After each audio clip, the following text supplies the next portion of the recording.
Hello everyone. Good morning. Can anyone please confirm they can hear me?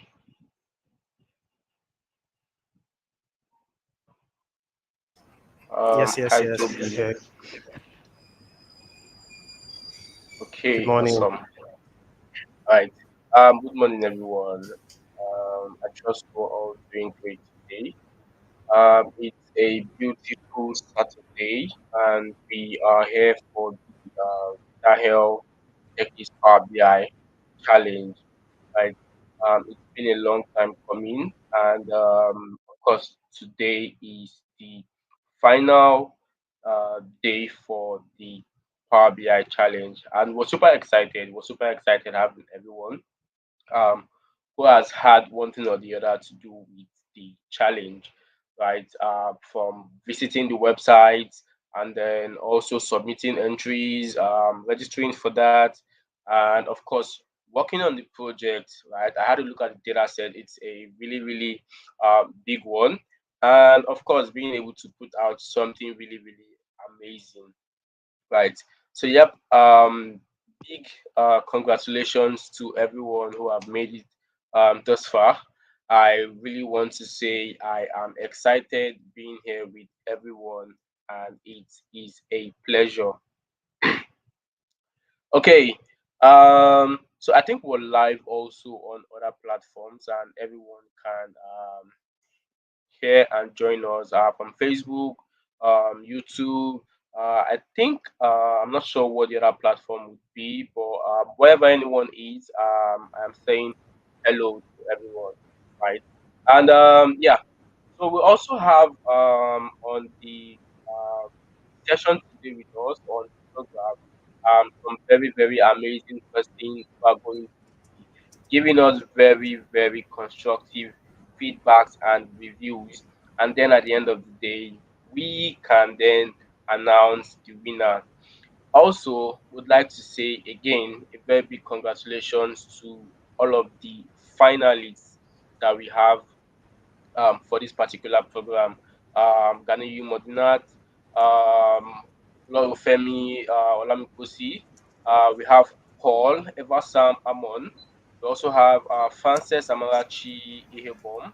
And of course, we have Ifeanyi Charles Okafor, right? So, big congratulations to every one of you. I am super privileged to be a part of this program today, right? Before I go more into anything, I'd like to give an introduction of me, right? So my name is Samuel Ihagwa, and I will be your moderator for today, right?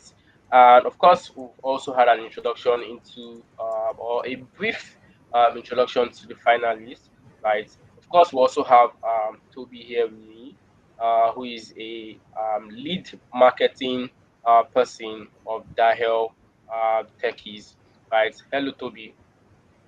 Hi, Samuel. Hi, everyone. Thank you. It's great to be Right. here with everybody. Yeah. Thank you very much, Toby, for putting in so much work to make this really, really possible.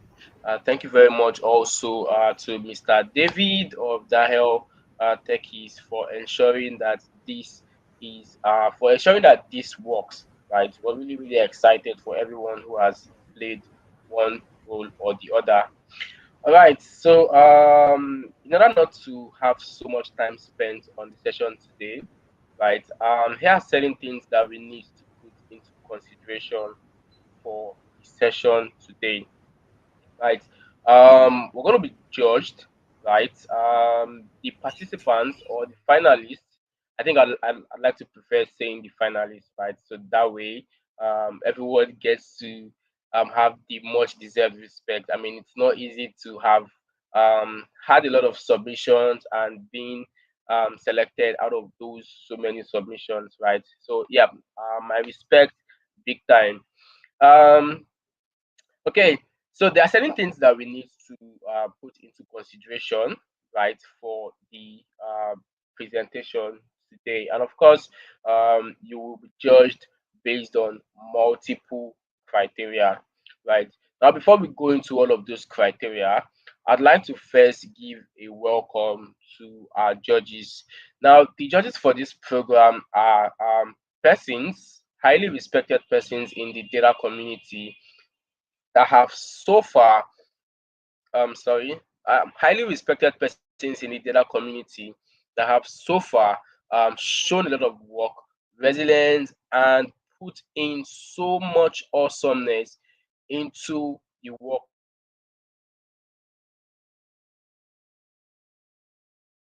that they do. Now, the first person is Sylvia Oku, who is a data analyst and a two times hackathon winner of the Angel Hack competition. Right, I think it's an international competition, right?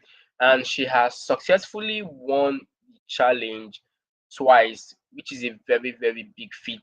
I know I've seen some of her work and they are really, really awesome, right? One of the reasons that she's here on this session is because she has been in quite some competitions and also came out winner of those competitions, right? And of course, at the moment, she's really, really doing really amazing in the data community, right? So, ladies and gentlemen, join me in saying welcome to Miss Sylvia Oku, a data analyst and a two times hackathon winner. Hello, Sylvia. Hello, everyone. Good morning. That was quite an introduction, Samuel. Well, I'm happy to be here today, and I can't wait to see what you guys have to show us. Okay, very precise. Thank you very much, Sylvia. Always like to keep things real quick. Thank you very much for that awesome one. And now we also have another judge in the house with us, right? A very, very amazing person. He's one of the very respected persons in the data community also, right? That is doing really, really amazing.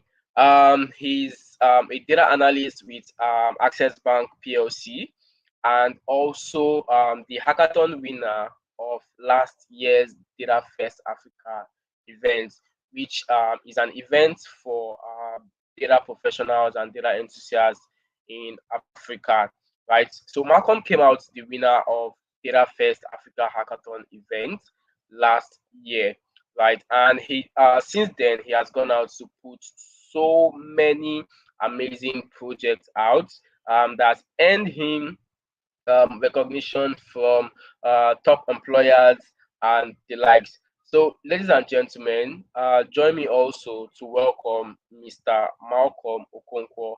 Hello, Malcolm. Hello, Samuel, moderator. Thank you very much for this opportunity.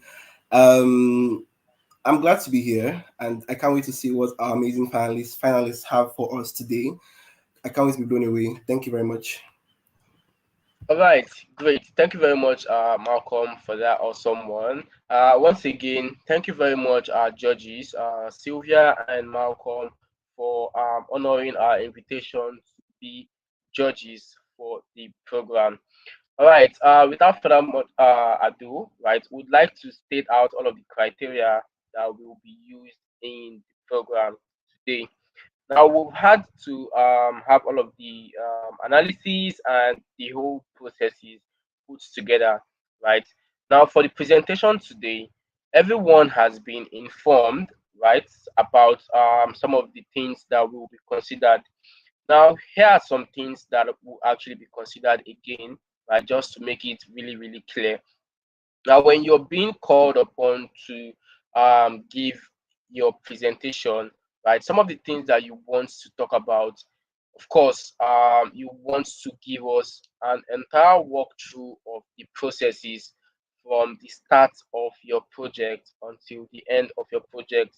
Now, we're going to be doing this like, of course, you're working in a work environment or so, right? You want to tell us, oh, this was the issue with the particular data or the issue facing the organization, and this was the step that we took. Now, before we were able to come up with insights for that particular analysis to help the organization, these were some of the processes that we put into play. right? Things like your data pre-processing, how you were able to observe your data, treat it from any data quality issues that you experienced, right? Have it properly prepared for the next stage of analysis. Also, getting to talk about how you did your modeling processes, right? I'm sure for the data that was used, you don't have it's not just a single sheet. So, we'd also like to hear about how you were able to model your data, and then walk us through your analysis processes, right? Now, for your presentation, the only thing you will be required to share would be your Power BI project. For every other step that you have taken to deliver this particular project, right, you need to walk us through that verbally, right? You don't actually need to show us, oh, you did this, you did that. Would like to hear that verbally, right? More like giving us a story from the very start until the end of your work, right? Now, we're also treating this like we're having stakeholders. Of course, our judges are going to be our stakeholders or our potential investors that want to key into this organization, and then you will need to be able to sell out the organization based on your analysis. So again, some of the criteria that we'll be using for this would be to define the problem of the organization and why the analysis was needed. Also, talk about your data quality and pre-processing steps. Talk about your data exploration steps, how you modeled your data also. Walk us through your analysis processes, some of the things that you did, and then, of course, your data visualizations. We also like to know why you represented certain aspects with certain charts or certain insights, right, with certain charts. Just feel free to be very, very expressive. Do whatever sells you, right? Also, how you communicate your insights are very, very important. And of course, be creative with whatever we do.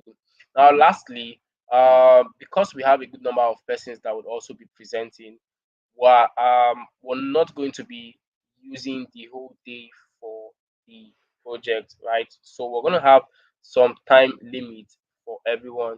Now, everyone is going to have 15 minutes to make a presentation, and within 15 minutes, we expect that everyone will be able to give us a proper walkthrough from the beginning until the end of their work. Okay, so I believe we're all good, right? All set and can get to go. All right. So let's see. So I'd like to hear from the participants. Hello, Paul. Please say hi. Hello, Paul. I'd like to say hi to the participants. Hello, Paul. Hello, hi everyone. Good morning. Okay, good morning. Can you hear Yes, me? great. Good morning. Yeah, great to hear from you. Hello, Frances. Hello, good All afternoon right. or the good morning. Good morning and good afternoon, depends on your location, right? Thank you very much. Hello, Olamikosi. Hello, good morning. Good morning. Great to hear from you. Hello, Ganiat. Ganiu Madinat. Gani, I'm so sorry about that. Thank you. Good Hello, good morning, morning, and I'm everyone. super excited to hear from you. I doubt we have Define Charles on the session. Toby, are you aware if he's on the session? No, no. If Hein is not here, he's unable to make it. Okay, great. All right, great. So we have four finalists on the session that will be battling it out for the grand prize. So let's go on. And I think we'll start off with Frances, and then we can take a lot of family next, and then we can have Paul Yes. and Ganu. So hi Frances.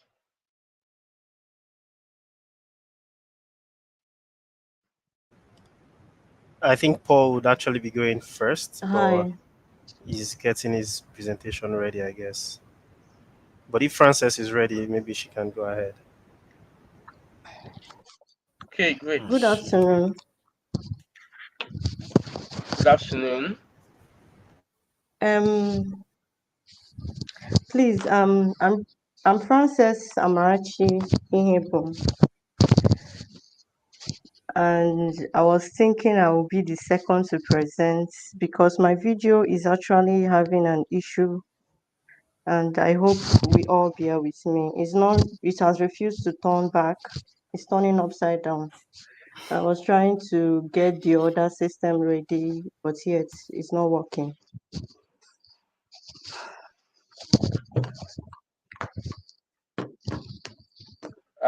Okay, so that's fine. Do we have Paul ready now? Yeah, I am. I'm here. Okay, awesome. So let's have it. So I'll share my screen now. Can I start? Yes, please go ahead. Um, can you see my screen? Nah, there's screen.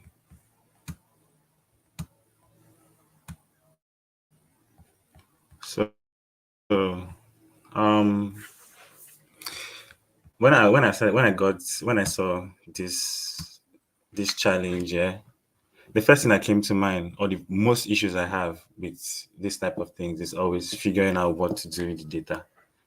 But luckily for me, in the PDF for this challenge, um, there was a place that said if you answer a particular questions, that you'll be able to if you answer those particular questions, you'll be able to analyze the data. So that was already like a plus for me. So I was already excited, and I like, okay, let's go. So I'll guide you all through the steps I went through in answering those Sorry, particular Paul. questions. We can't see your screen yet. We can only see you on No, no, video. Okay. Okay. All right. I'm All right. just trying Cool. to talk about. I'm not saying showing the work Okay. yet. Cool. All right. Cool. Go Okay. ahead. So like I would have loved to like read all the questions there, but I only have 15 minutes, so I just go straight into the work at once. So now when I got the data, the raw data had things for it had the dates column. It had the estimated date column was fuck. The estimated date column was empty. Can you hear me? Yes, please. Go ahead. Okay. The estimated date column was empty, so I already knew like I had to do something about it because if I have to track for opportunity days, I have to be able to figure out how many days it's going to take them to execute the project or the number of periods that are involved in the sale process. So I had to figure out that part. And how I was able to work on that was the date column itself. Sorry, hi Paul.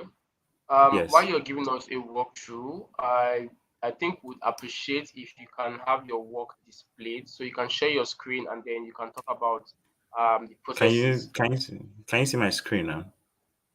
Not yet. Uh, 1 second. Why is this? Excuse me. I don't know. Share screen. Share screen. Whole window.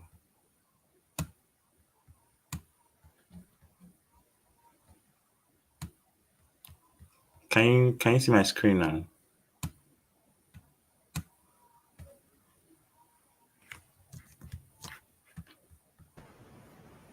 We Can you see my can't screen? see. We can't You see can't your see my screen screen. yet. No. What about now? Still the What's going? same. What is going on?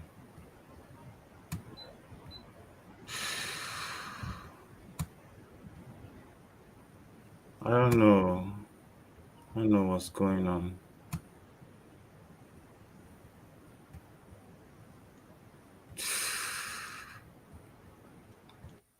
Refusing to share. I don't know.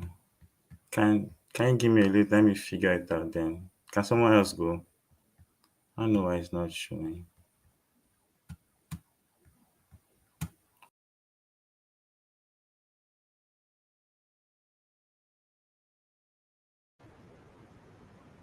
Okay. I think Paul is probably having issues sharing his screen.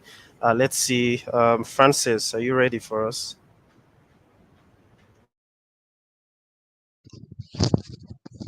Yes, I am. Just that my camera is still turned upside down.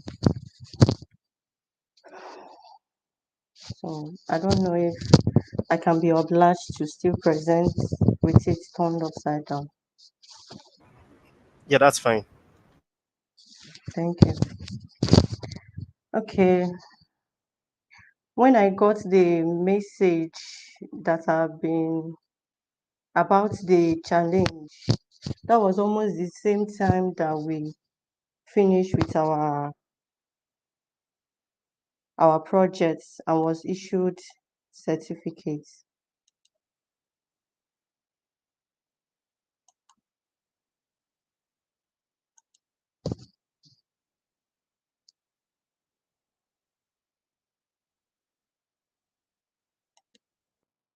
I'm trying to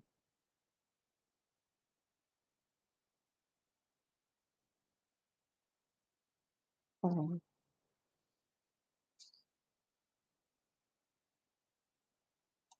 so at that time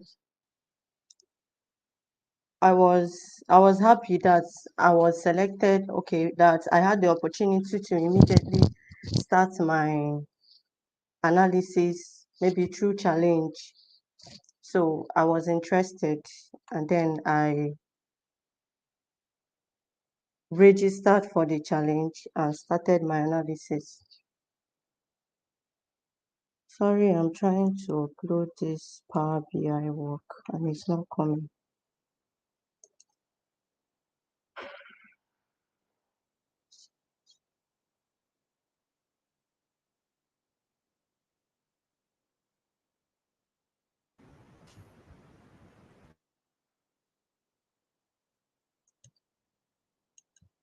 Okay, it's coming. So at the time, is it coming up?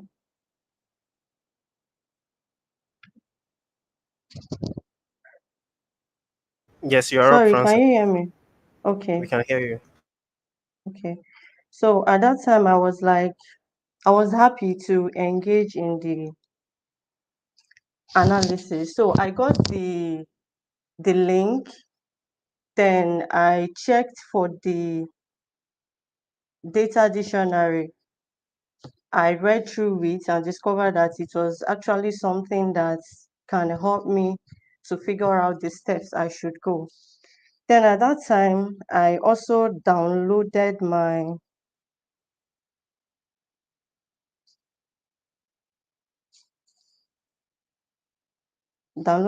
data.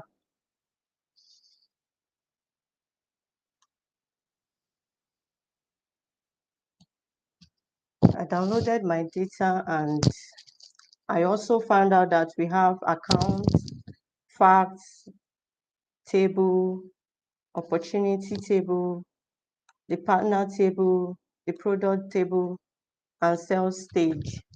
Because I'm so much familiar with Excel and I discovered that it can also open the file, I decided to go there to have a better understanding of how the data look like. So from there, I picked up my analysis. However, under the facts table, I discovered that the date was on Excel format. So I know I was supposed to clean that and other things that I discovered. So I loaded my data into my Power BI and I started my cleaning. I was able to change the Excel format date to a normal date, and from there I got my complete date using the year, the month number, and the month.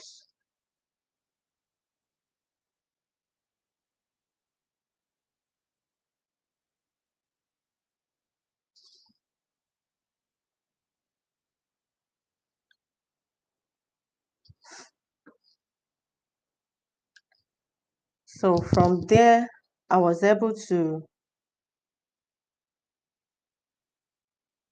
load my data on Power BI.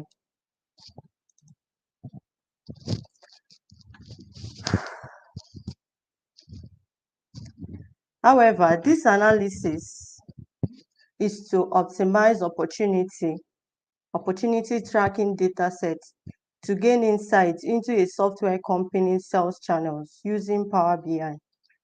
And the aim is to extract meaningful insights and provide actionable recommendations to align sales efforts with trends. So since the data dictionary gave us a means to have a stronger understanding of the data. So from there, I decided to make research about opportunity tracking because I'm not just so conversant with it. So I wanted to have a good understanding of it. So by the time I was able to find out what I was asked to do, I loaded my table on Power BI. And since Power BI it was designed to automatically link the tables, that is creating relationship. The relationship was created. And then I went down to the analysis. I made research of the best visuals to use to give an understanding to the questions asked, about 15 questions that was asked in the analysis, which is in the data dictionary.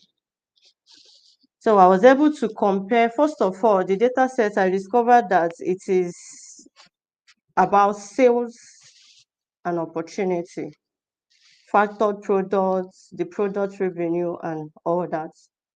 So in this data set, we have 25 products, which is being sold in three regions.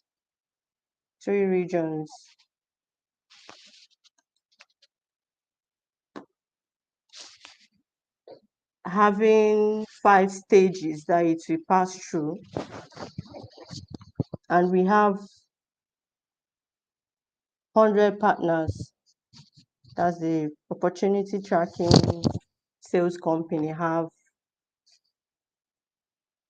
100 partners. So at that, I checked the first question from the analysis was like, we should compare the revenue channels over time, because that's what I understood from it. So with that, I made an analysis using a stacked column visual.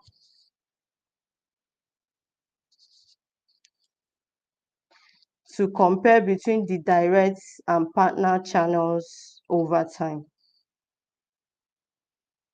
However, the direct channel generated more revenue in the months of March, April, and June, though the June was the highest.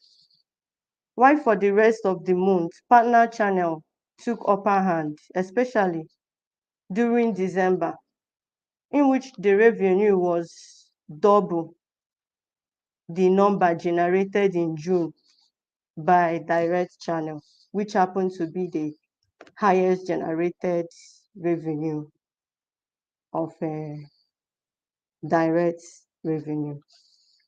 That's direct channel. So with that, I went for the second question in order to know the revenue contributions by channels using a pie chart visual. Here, it displayed the percentage contribution of each channel to the total of both opportunities and revenue. However, the direct was having 36.05%, whereas partner have 63.9%.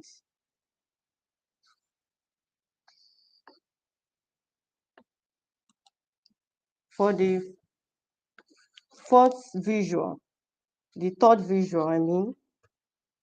to know the region-wise performance. Here is basically to compare both direct and partner, but how their performance is based on region. So I also use a clustered column chart to compare this.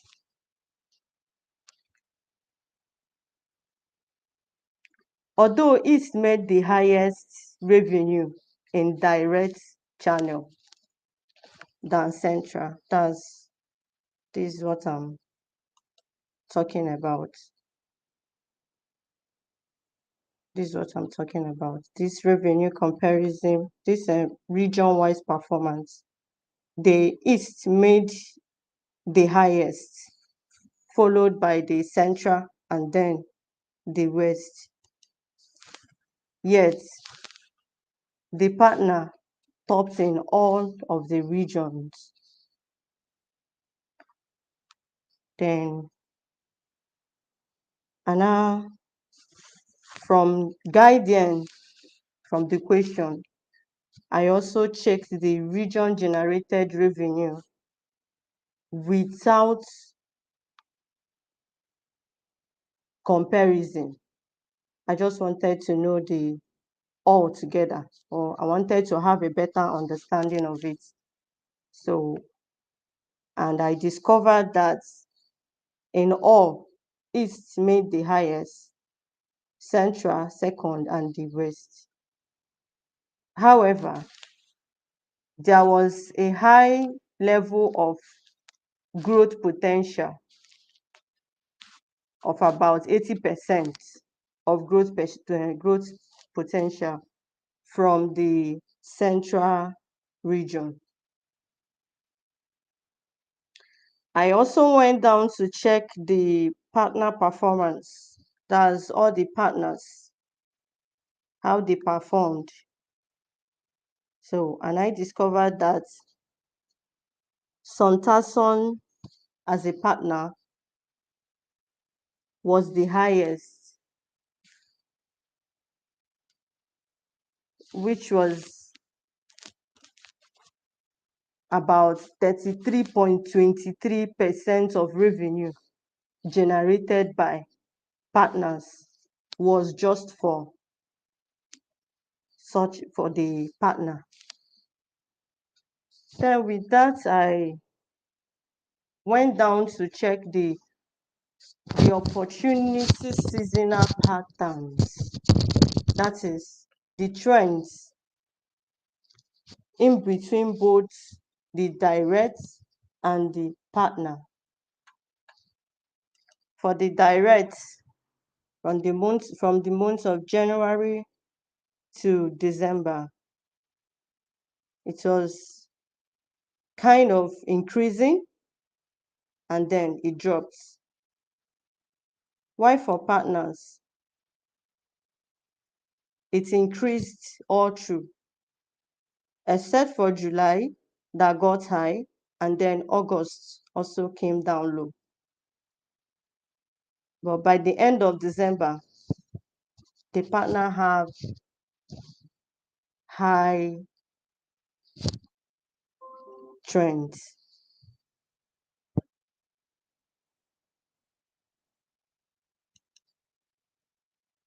I also went for the customer segmentation impact because I wanted to know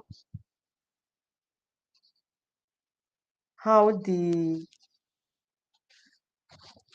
segments, which is the strategic, the large, the small and medium, how it helps for growth, for the growth of the revenue. And I discovered that for the strategic, that is using strategic, there was a higher impact, both for the direct and for the partner. And for the optimal channel mix, yeah, I wanted to know whether there was an increase or decrease within the channels. So, but I discovered that there was no decrease, though only an increase. That is with the two analysis. Then the success rate comparison. The success rate comparison is based on the overall revenue. Here I used a gauge to check both for direct, which was 166.25 million, and for the Hi, partners. Francis. So Thank you you. have 5 minutes left. Okay. And for the partner, we had 294.88 million. So from the analysis, I discovered that because this analysis is actually aimed to extract meaningful insights and also provide actionable recommendations to align sales efforts with trends. So for me, I think the recommendation I can give is the company, if there is always need for factored products or to factor the products, it is very important that they use both channels. Since the direct, that is trying to get the revenue, is theirs, and once you factor it, there could be a loss of profits. So it is important that you use both the direct and the partner. Thank you. Okay, very, very awesome. Thank you very much for that amazing presentation, Frances.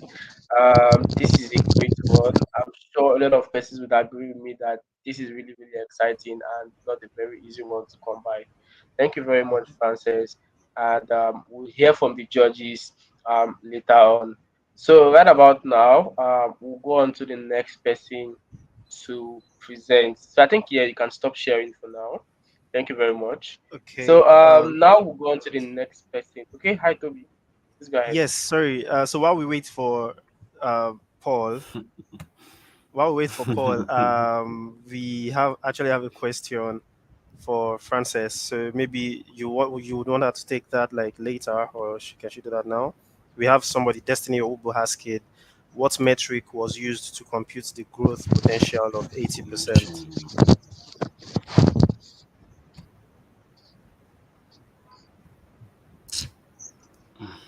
Are you there, Samuel? Yes, yes, yes. I think that's a great one, right? So we can have that all tackled at the same time. Hi Frances. I think someone has a question for you that you may want to respond to. Yes, please. I don't know if you can come again with the question. It was not really very clear. Okay, the question says from Destiny Obu, what metric was used to compute the growth potential of 80%? Okay. So, well, I didn't really have a scientific metrics that was used. Just that as one who is kind of into statistics, I went through my data and I discovered that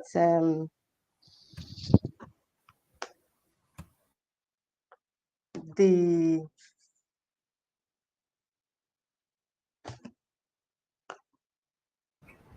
Can you just help us do that in like a few seconds? okay, yes, I discovered that my from my analysis, I had from regional generated revenue, I think that's where the question came to be. That is to know the growth potential. Now I had 200.8 million, 200.8 million from the east, whereas the central was 160.1 million. So I did my calculation in a statistical way and I discovered that the difference between this and this was kind of 20% in order for this to get to 20.8 million. So from there, I discovered that there is actually a high tendency that central, if continuously used, will always deliver. Thank you.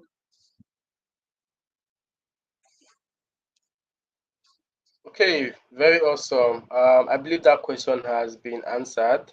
Thank you very much, Frances. Hi, Toby. Are there further questions for Frances?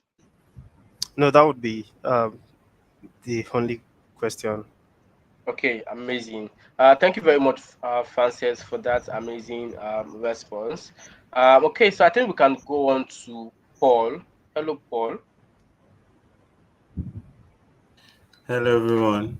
Good morning everyone again. Good morning.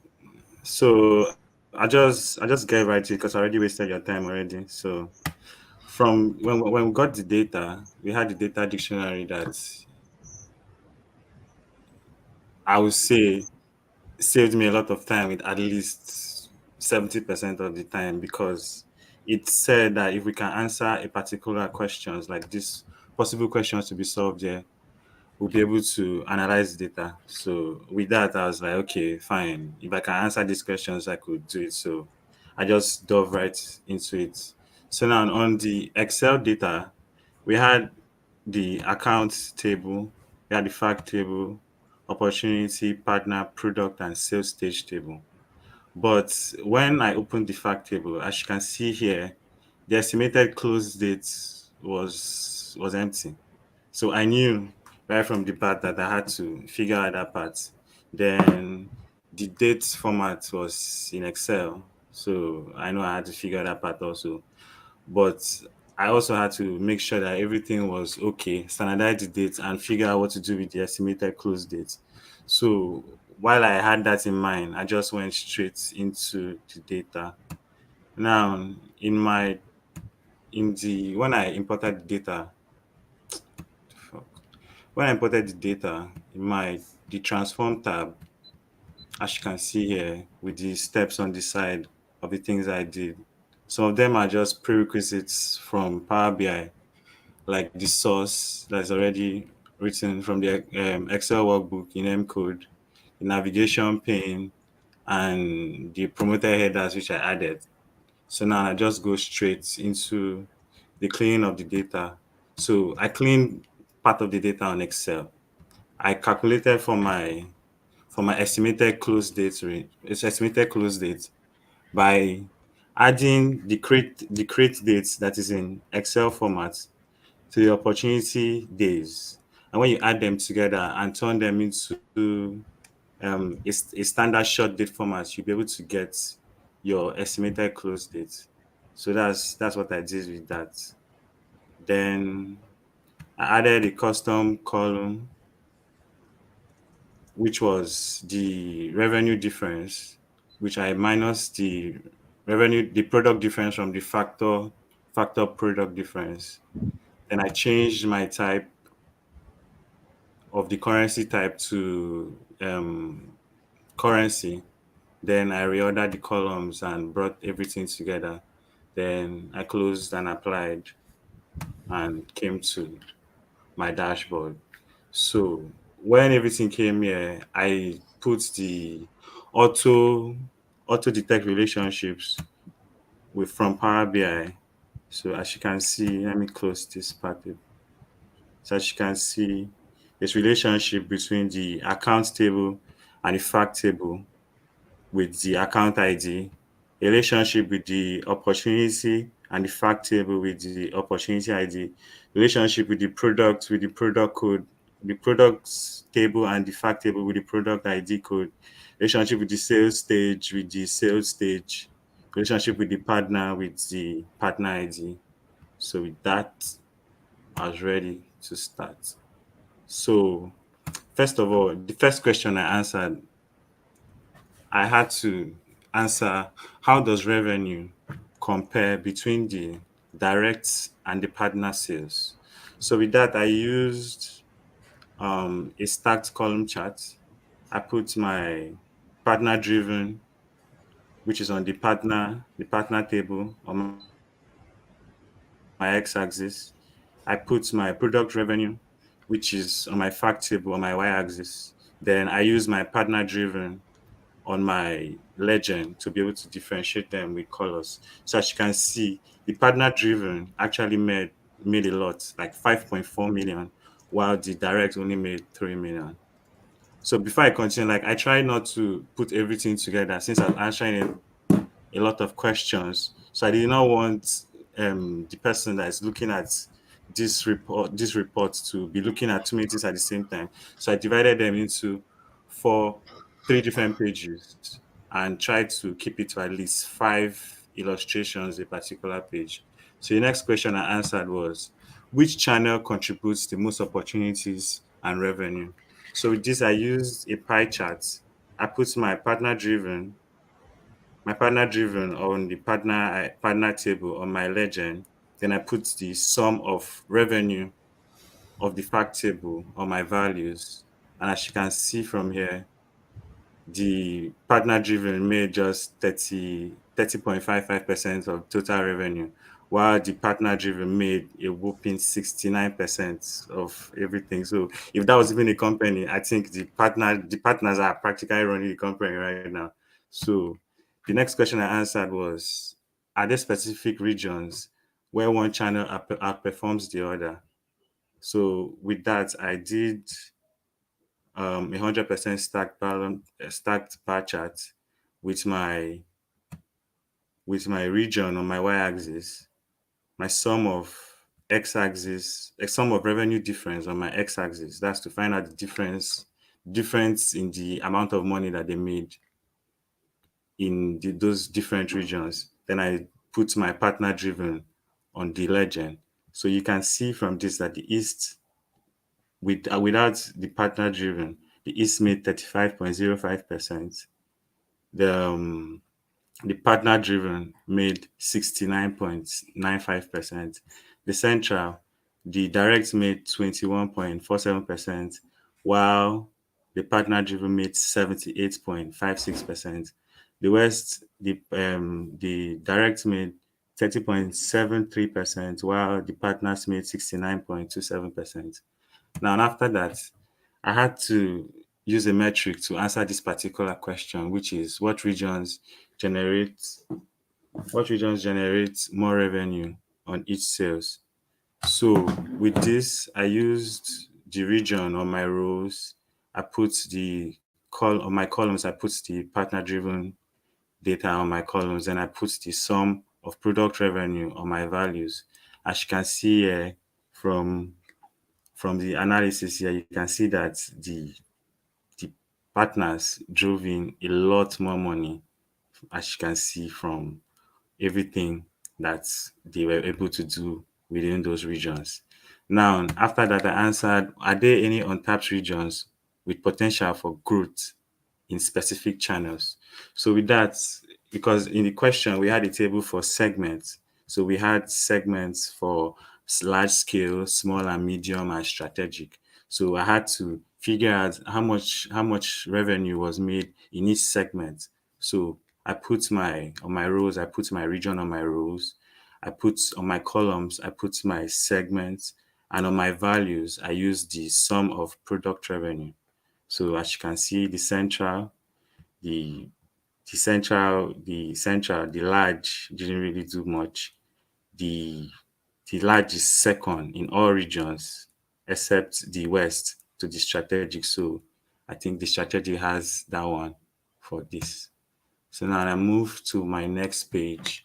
And in my next page, I answered the next question, which was which channel has a higher success rate in converting opportunities. And with this particular illustration, I used my clustered column chart. On my x-axis, I put in my regions. On my y-axis, I put in my conversion rate. I had to create a measure for this one. And while I was creating my conversion rates, I put, like if I can just show you this in a bit, the formula for my conversion rate.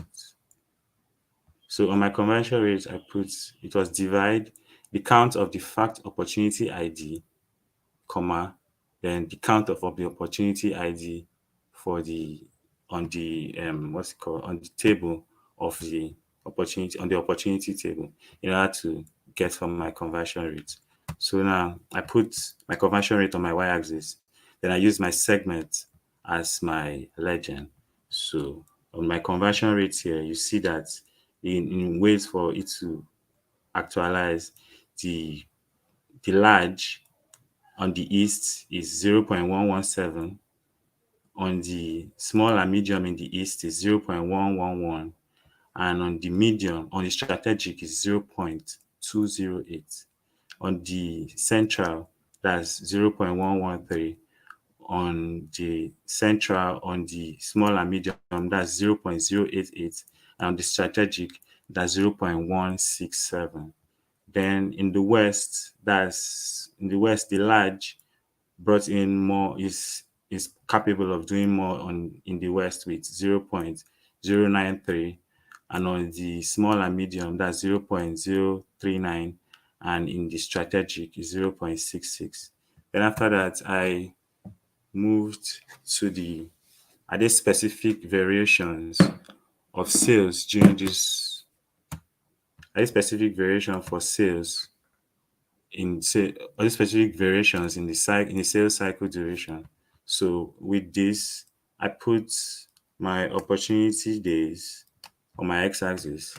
Then I put the revenue, product revenue on my y-axis. Yeah, I put the product revenue on my y-axis, and I use my opportunity size as my legend.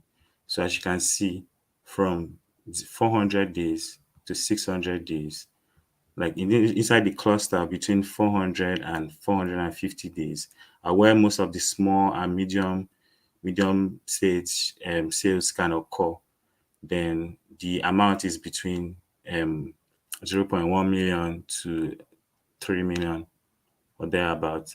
Then the days doesn't it doesn't go further than 700 days, it doesn't get up to 800 days. While in the small and medium, you have small clusters of revenue at around the borderline of 3 to 5 million. The opportunity days doesn't also get to 800. They're just small anomalies that just come close, but it doesn't really do much. But in the large size that is between from 5 million to 10 million and above, there's some anomalies outside there. Some revenue that could have been made outside these days. None of them also met the 800 days threshold, but you can see the trend line of where it is going. So I think most people should concentrate more on the small scale and the medium scale, because the large scale is kind of much.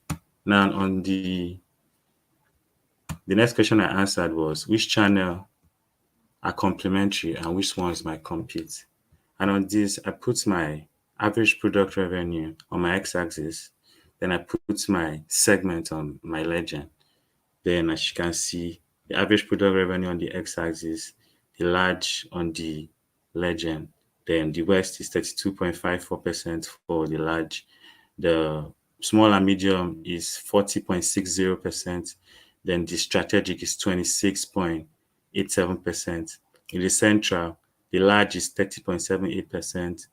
The the small and medium is 34.13%, while the strategic is 34.91%. The East also goes in with the large at 33.16%. The small and medium on the East also goes for 33.29%, while the strategic in the East goes for 33.56%. Now, the next question is, what are the conversion rates for opportunity to close deals on each channel?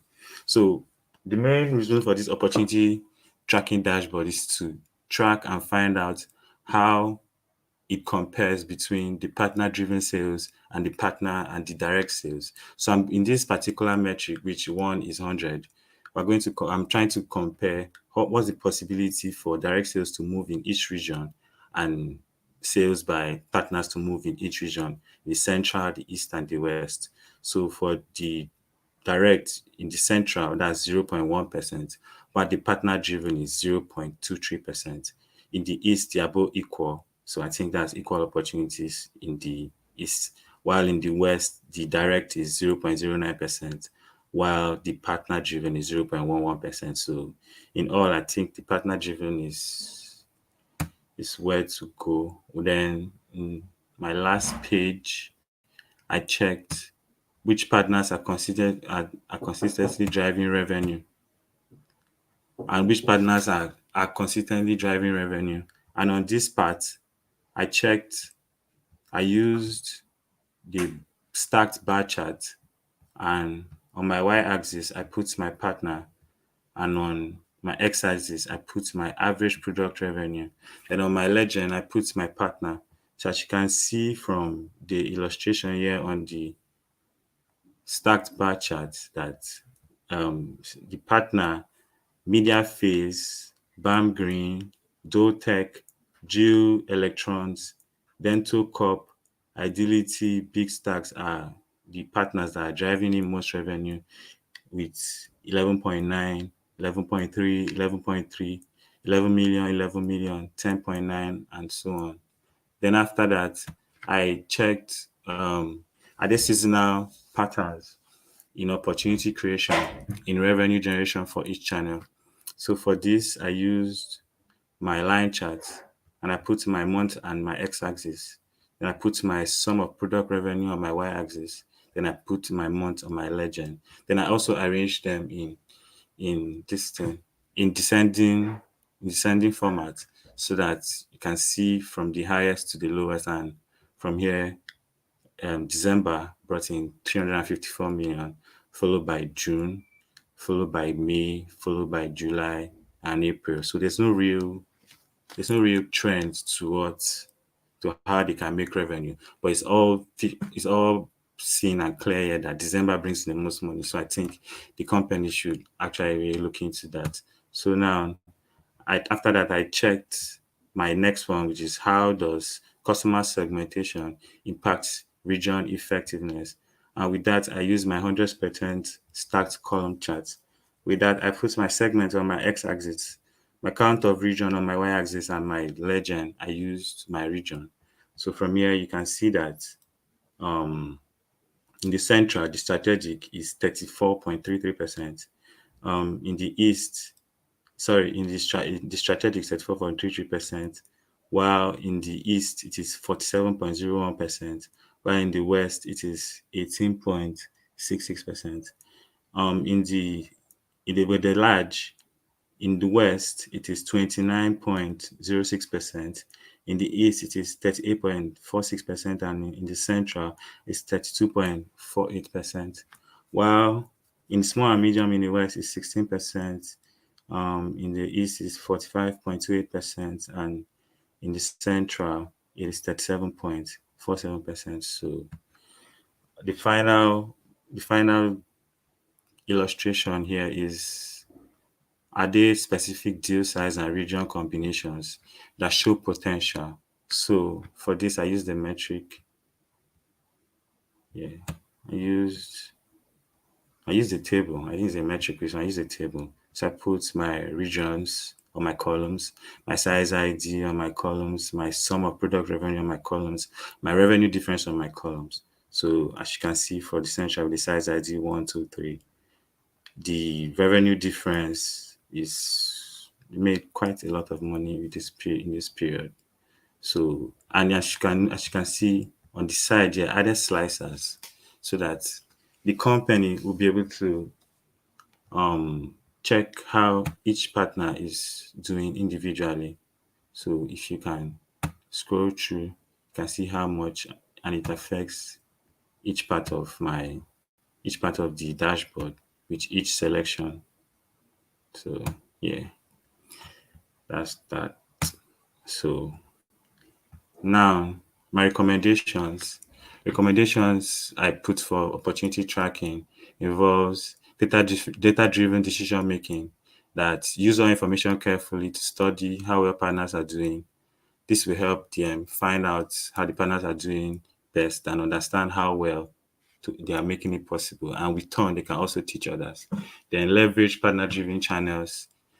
So, and since the partners are bringing in more money, the company should be more collaborative with the partners and find out how they are able to bring in more money and leverage the parts that the partners are doing well to rack in more revenue. Then partner engagement and support. So instead of freezing the partners out, the company should bring the partners in, support them so that they'll be able to make more revenue for the benefit of the company.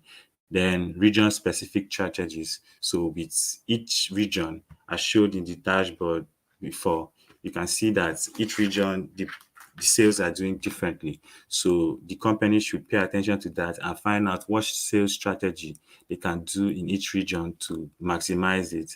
Then maximize seasonal opportunities. It is there that December makes a lot, maybe because of the festive period or anything that's going on.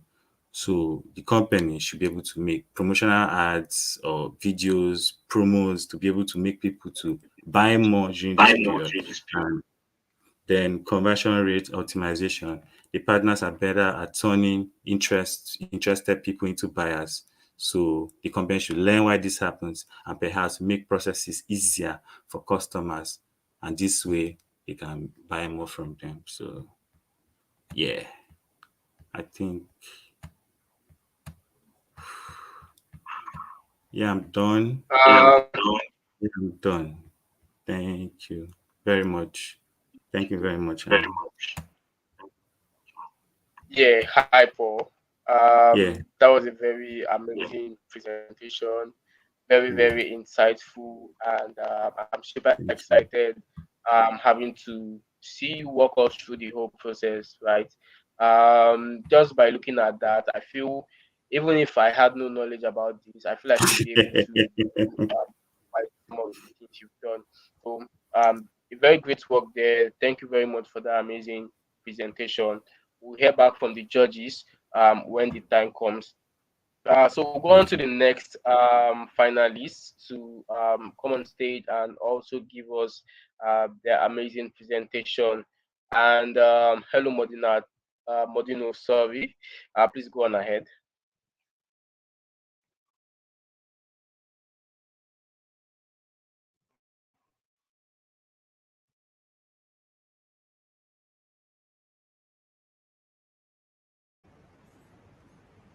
Not if If you you're are on talking, mute. you're muted, so we're unable to hear you. I'm sorry. I've been talking since. I'm sorry about that, please. All right, please go Can you ahead. see my All right, screen please now? go ahead. Not yet. Not yet. Okay.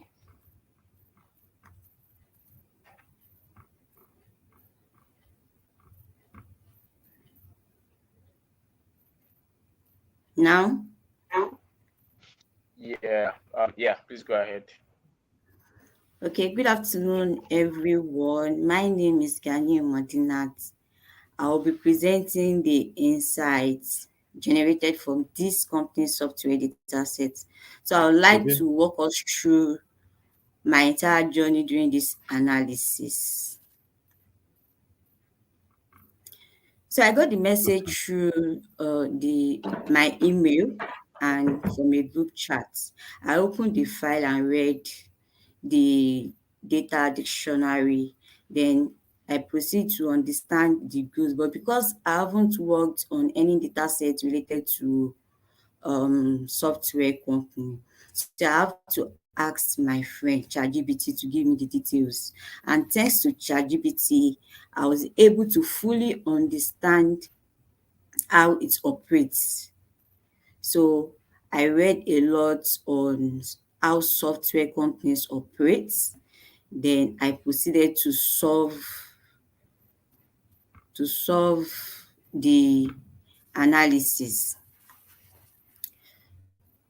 So while understanding the data sets, I found out to realize that the software they have to the I was told to focus on two sales channel, which are the direct sales channel and partner sales channel. So I understood the stage, the sales stages. The sales stages are under facts table, right? Yes, the sales stages are 1 to 5. We have 5 sales stages. So I understood from lead generation, which was the first stage, the qualification stage where both parties meet specific criteria like budget.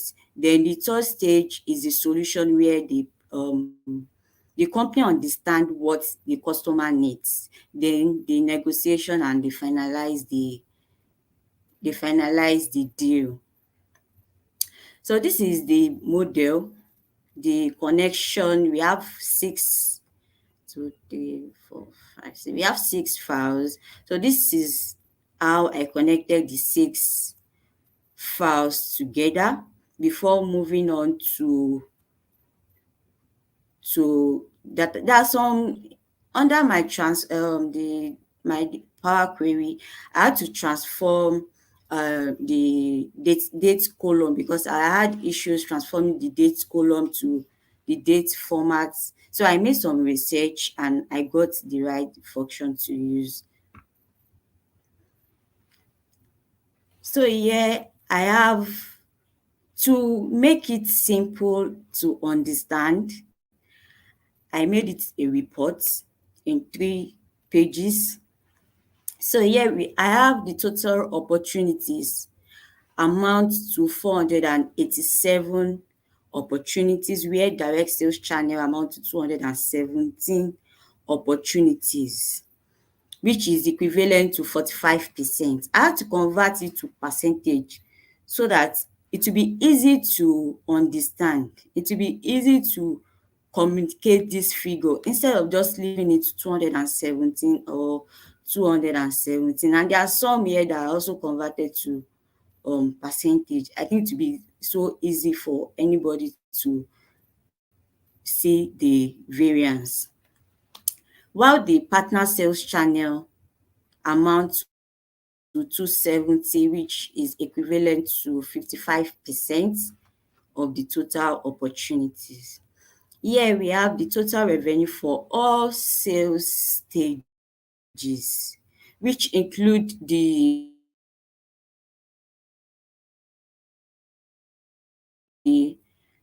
revenue. So yeah, these are the revenue for both sales channels, since we are focusing on these two channels. And obviously, it is stated there that the partner sales channel is greater than the direct sales channel. The partner sales channel amount to 64% of the total revenue, while the direct sales channel amount to 36% of the total revenue for all sales stages. This section preview the details on closed deals. So we have the revenue, the number of closed deals, the success rate, and average days taken. So we have the details for each sales channel. And here it is also glaring here that the partner sales channel generates more revenue than the direct sales channel, but both have the same number of closed deals. While for the success rate, the direct channel success rate is greater than the partner sales channel. And the average days taken to close a deal for direct channel is also greater than for the partner sales channel, which is broadly written here. Moving on to regions details. Okay, here we have the opportunities by size and region. We have three opportunity size here. We have the small, medium, and large opportunity size. And we have the East region, we have the Central region, we have the West region. So it is clearly grouped. Excuse me. It is clearly grouped by the three region, and the East region top the charts, which generate the highest number of opportunities. Then followed by the Central region. Then we have the West region as the least generating opportunities in this regard. Please, can you all hear me? We are with you. We are with you. Yes, yes, Okay. yes. Can hear you. Yeah, confirm if I'm still with you. Moving on to revenue by region and sales channel. Here we have the revenue grouped by their region and sales title states partner driven. So we have yes. Yes here indicates it is partner driven. Why no indicates it is not partner driven, meaning it is direct channel, because we are supposed to focus on the two sales channel. So yes here partner channel, no means direct channel.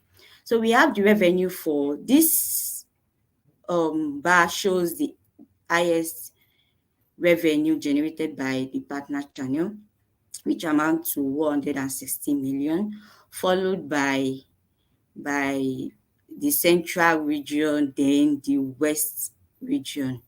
Then for the direct channel too, we have this as the highest revenue generated by the direct channel. So we can say that the East region generates the highest revenue amongst the three regions for both sales channels, for both partner and direct sales channel.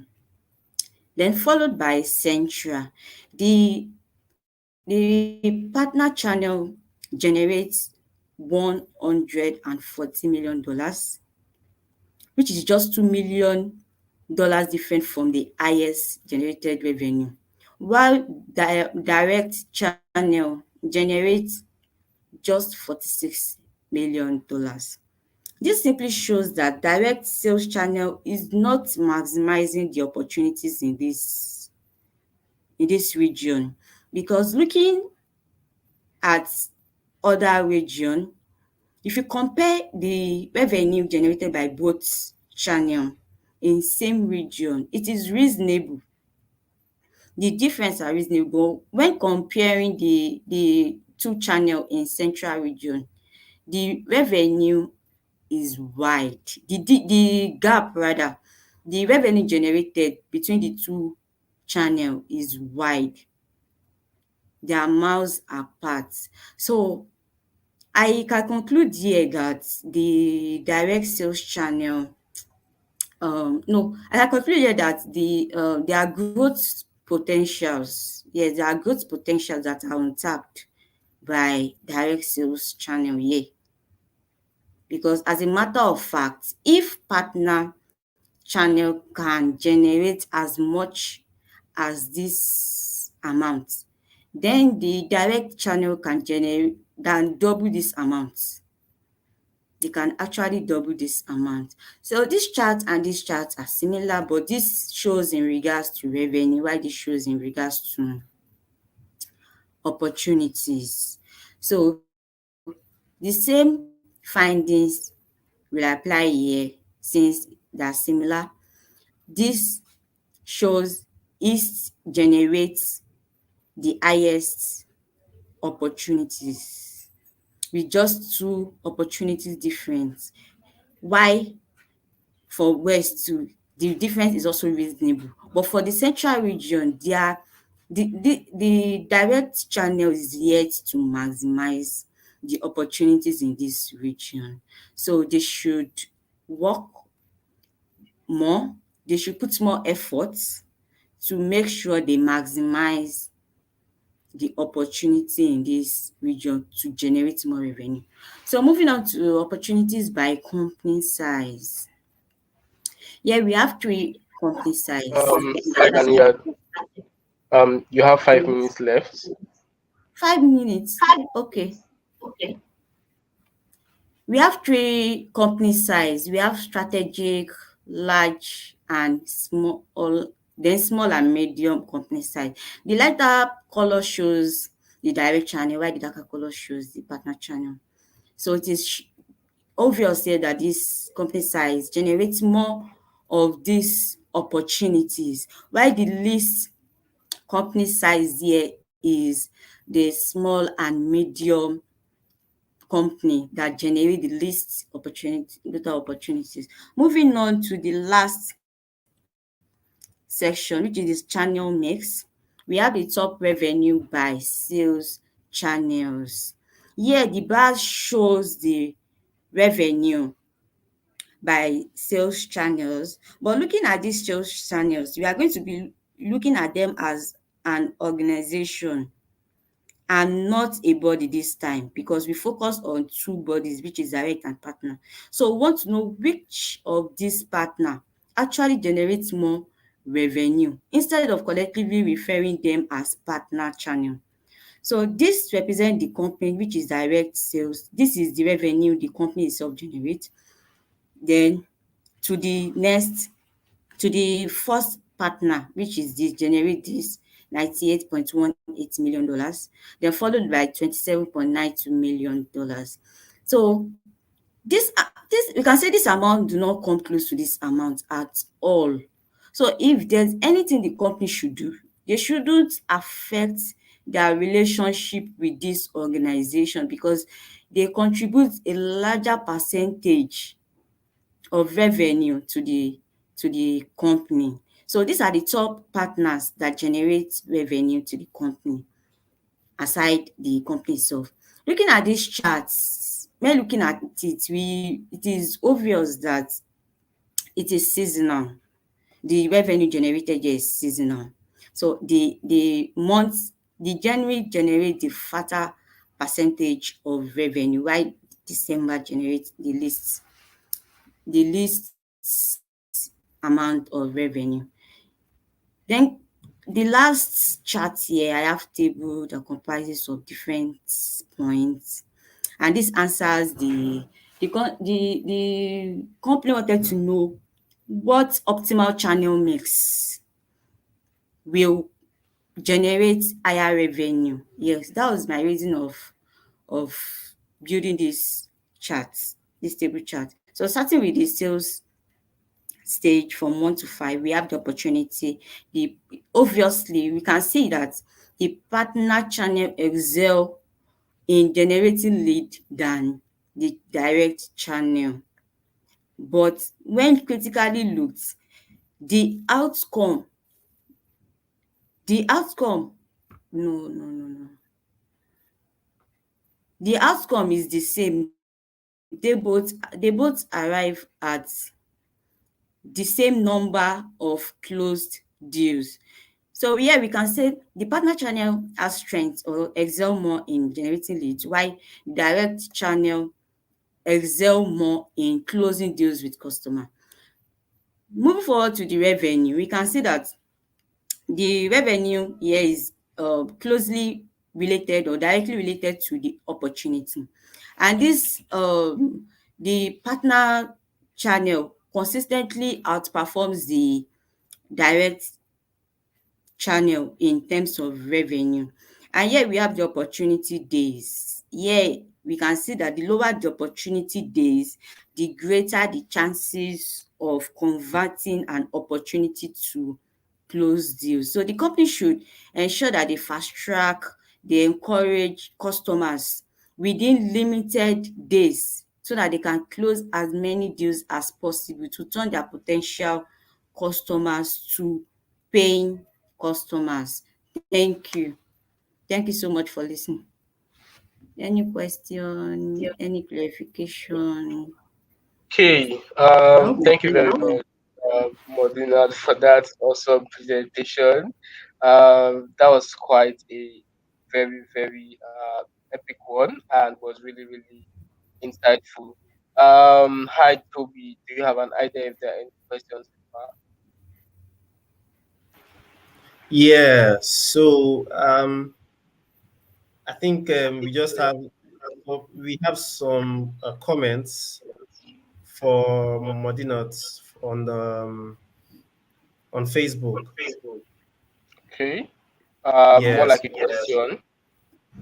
No, no, no, not questions, just comments, and I believe she's seeing that as well. Okay. So if there are no questions, then I think we can go on to the next finalists so we can have their work presented. Hello, Olongfemi. Please go ahead.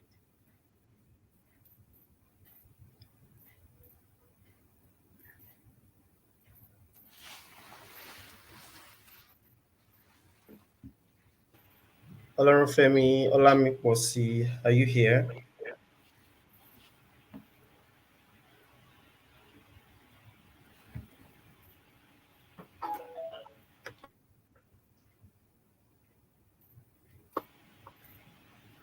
If you're on mute, maybe you should unmute yourself, because we cannot hear you except you're not here. I'm here. I'm trying to share my screen. Hello, can you hear All right. me? Yeah, yeah, yeah. We are with you. Okay, I'm coming. Let me try and share my screen.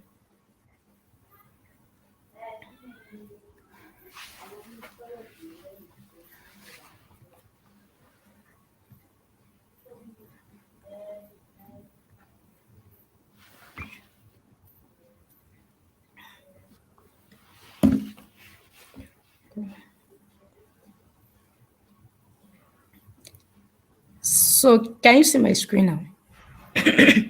Yes, please go ahead.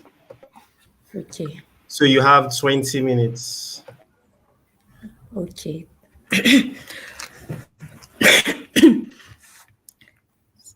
Good morning, everyone. Good afternoon. Sorry, good afternoon, everyone. Um, Hello, can anyone hear me? Yes, we Yes, please go can. ahead. We can hear you.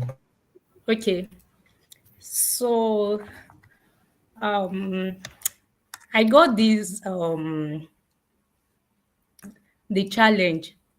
I think when we are having our Power BI class last month, so they mentioned it in the class. Though I actually saw it on the LinkedIn page, but then I don't really have idea about the Power BI.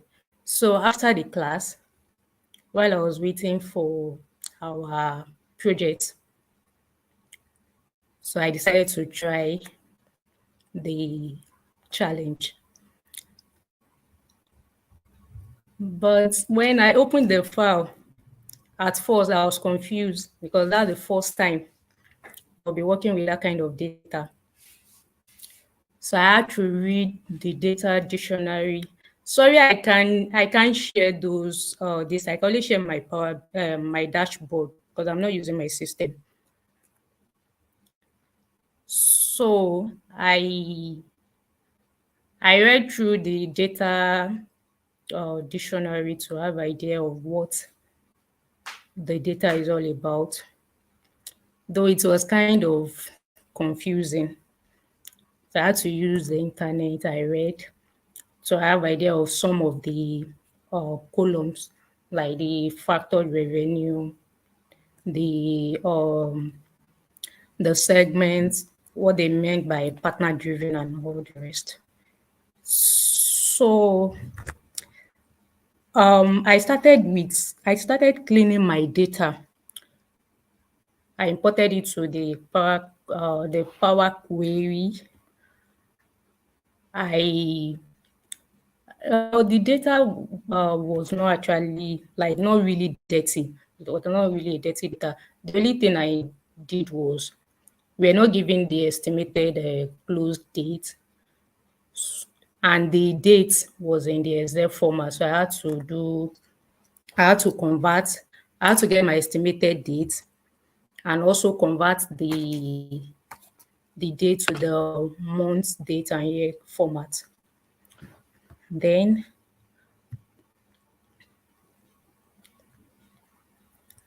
okay, I think that's all for the cleaning.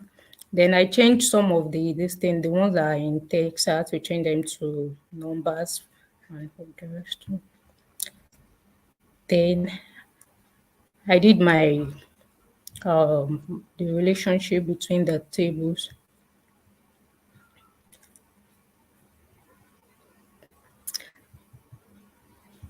Hello, can you hear me? Yes, yes, please just go ahead. Okay, I'm sorry. This is my first time. Yeah, there's always the first time, Jerry.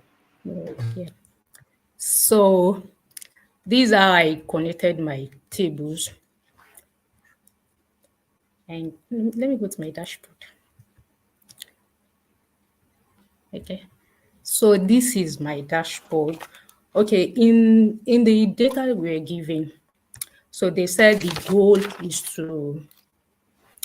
is to provide an insight for a software company sales channel with a focus on the direct or partner driven channel. So the analysis is to help provide actionable information to the sales manager to enable them to optimize sales strategies and resource their allocation and revenue generation. So I started, I calculated my,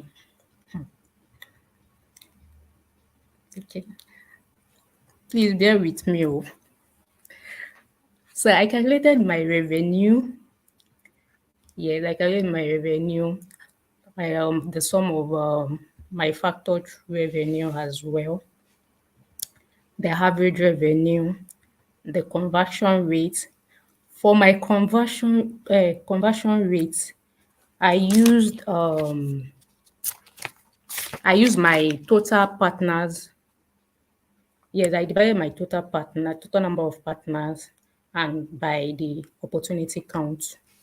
So this is the total number of opportunity counts, the total number of accounts, the numbers of partners. Though we actually have 100 partners, then direct or this thing, which is the company, the direct partner. Then the products, we have 25 products in all. So, okay, let me start with this. So the revenue by partner driven. Um, in the revenue by partner driven,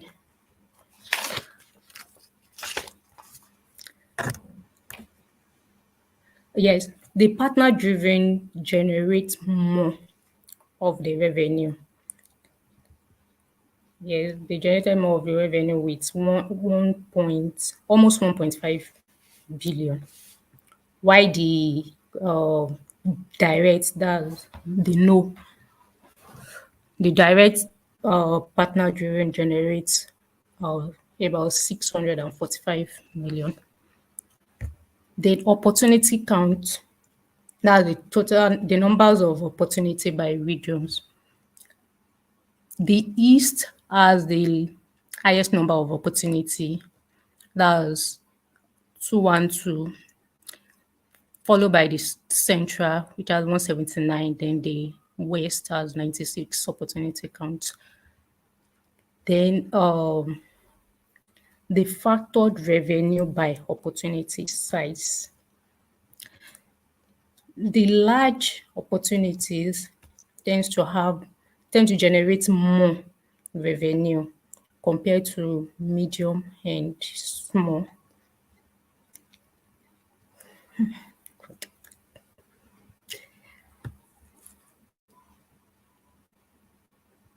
Sorry. Okay. So also my opportunity counts by region and partner driven. Looking at this, the central, yes, the central partner driven has the highest number of opportunity counts, followed by the East partner driven, which has which has 107, yeah, 107 opportunity counts. Then the West also has 53 opportunity counts. Hello, hello, can you Hi, still hear me? yes, All I can right, hear you. all right, all right, okay. So, okay.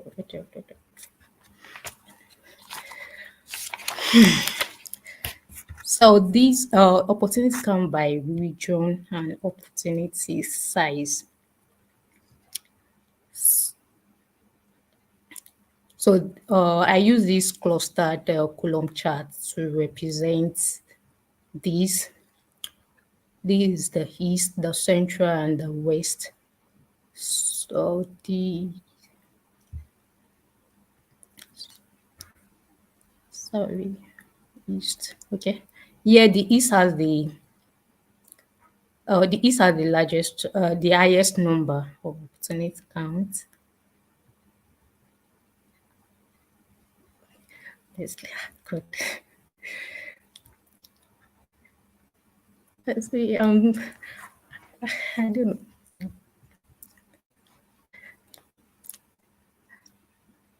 Hello.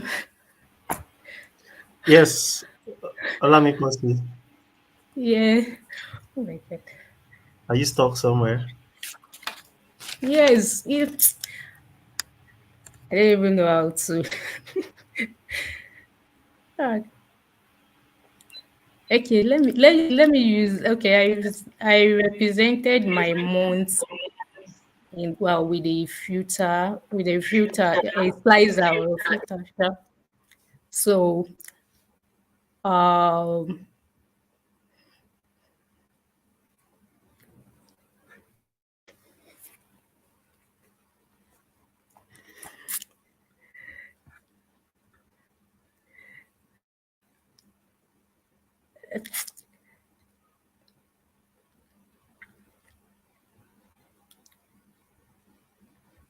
Hi, hello, Femi. Is there an issue? yeah.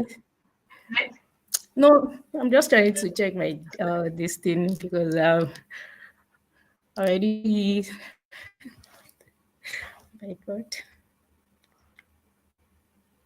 Okay. So you have about 7 minutes more to finish up. So please make proper use of your time.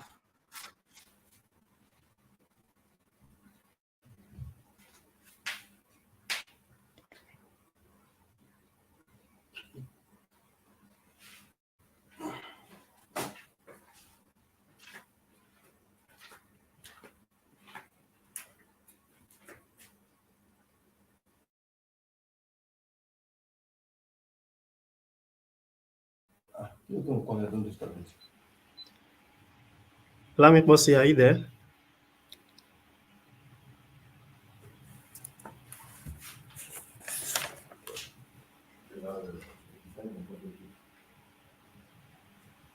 Olamipose, can you hear me?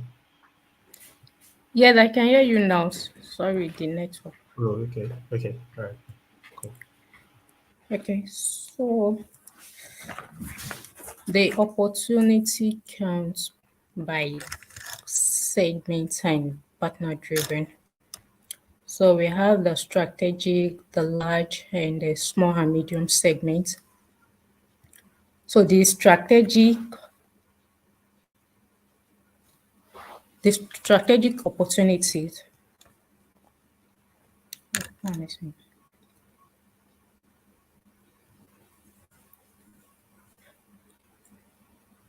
Okay, the strategic opportunities are more of a partner driven, followed by large,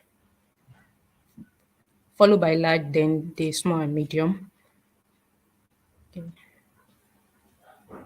So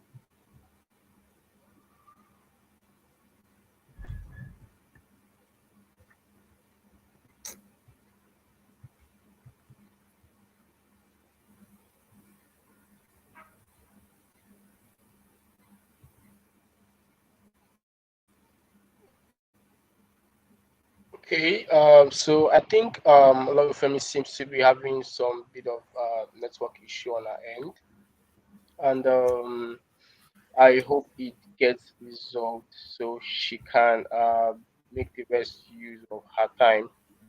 Um, I think we can just wait for a few minutes to see if she gets back on and finish up, and if not, then we'll just get on with the so next thing we hello, have. hello, Yeah, hello. hi.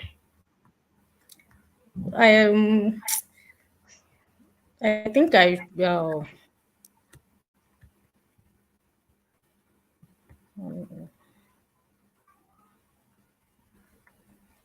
Did you finish presenting already? I can't finish presenting. I'm not using my system. Oh, That's why okay. I'm not using. Okay, that's fine. All right, great.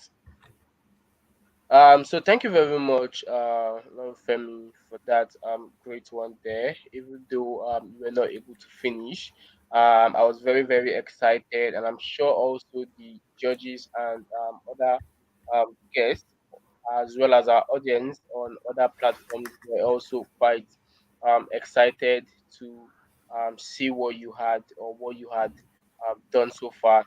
However, that may not be the case for us, right? But still, yet, that was a very great work for being able to make it onto the finals, right? So, thank you very much. I really do appreciate that. And also, thank you very much, everyone that has presented so far. We don't actually have the last person on the session. I'm not sure why, but we've gotten word that he will not be available for the session today, right? With all of that being said, right, I think the next thing we want to talk about is to get a review from our judges, right? So we'll give our judges some few minutes, and then we can have their review for each participant or each finalist. So kindly give our judges some few minutes, and then we can have the feedbacks coming.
Okay, all right, everyone. Welcome back. Okay, welcome back, everyone. So I think we're good, and we can now hear from our judges, right? So it's been a very exciting one, getting to see everyone's presentation, from Paul to Frances to Ganiu, and of course, Olorunfemi, right? It's been a very exciting one, and of course. I have also been able to learn quite a whole lot, and I look forward to what the judges have to say about it all. We're going to call on our first judge, Mr. Malcolm, to give us some feedback as well as recommendations. Hello, Malcolm. Please go ahead. Hello, Samuel. Thank you for having me once more. I'd love to appreciate all the presenters today because for them to make it to this stage, it's not easy, and they put in their A game, and I really appreciate them for all their efforts. So I'm not going to waste too much of our time. I would first give like a general recommendation or a general um like a rule of thumb, basically, in presenting. So, as an analyst, especially when you want to present for a technical stakeholder, like maybe you want to walk us through your story, how you started from getting your data to how you're able to give recommendations or conclusions. I would always love you start from the problem. Not just I love, but like I think it's better you start from the problem, so that way everyone knows where you are starting from. Okay, the problem is so and so and so, right?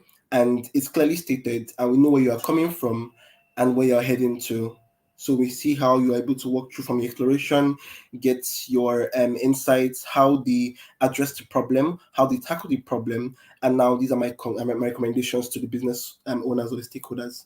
So this is my general recommendation to all the presenters, and many of them did this right. Some others said the problem even after they were halfway into their exploratory data analytics. So the structure wasn't consistent for all presenters. So I just wanted to put this out there so everyone is taking note of this, that you start from your problem, then you talk about your data quality issues. Then if you want to brush us through your modeling, you show us a picture what it looks like, which is fine. You talk about your insights, what charts you're able to build, what are your charts telling us, what things you discover, what aspects you want to draw our attention to, that we need to see, so that we know that okay, this is what this person was able to find from the analysis. Then what do you recommend we do to solve this issue? And this is the flow I would always recommend for every presentation. So I hope this is duly noted. So like I said, everyone did perfectly well. They did really, really well. I must commend them. And I'm just going to give some pointers to the participants, and I'm going to personalize it based on the reports I saw. Okay, I'd like to start with Frances. Frances, well done. You did a very good job. Um, I think when you started, I love as you're able to clearly tell me what the problem was, and you said it in a very articulate manner that I knew where you were coming from, and that like started the data storytelling for me, to be honest, and that was very, very good on your part. um, I think one thing I want to say about the report was that I think I noticed your filters were at the bottom of your reports, and when people are reading, and when you're doing a report, it's not just for you exactly; it's for who are going to use it and use it to make business decisions. So, the general flow is they want to see the things that matter to them at the top, and if you want them to be able to control your report, it's better the filters at the top so they can see. I can actually narrow your analytics like down to this field or this category. So being at the bottom is not necessarily the best. I also feel like I couldn't really read the reports, if that makes sense. I think it's more of the colors. The colors weren't really allowing me to read it clearly. Maybe some of them were really like bolded out. Some titles were looking so thin that I couldn't really see them. Um, so I also feel that you didn't exactly explain what the main KPIs were. Like, what are the main KPIs for this business case study? What are the key metrics that should be focused on, and how are they, broken down, by maybe the direct, or maybe you're talking about sorry, I'm trying to remember what else. But okay. But I don't know if my message is being passed across. But I feel the main KPI should have been highlighted before they are broken down into their various categories, or maybe the time series calculation. Your analytical methods weren't clearly explained. Especially how you did your calculations. I don't think you clearly stated them, like some derived metrics you and were able to come up with. It wasn't clearly explained. I guess maybe the tension might have gotten to you, and you were just trying to, like, make best of your time. But aside all this, well done. I didn't also fully get your recommendation and conclusion, which should have been the ending part of your presentation.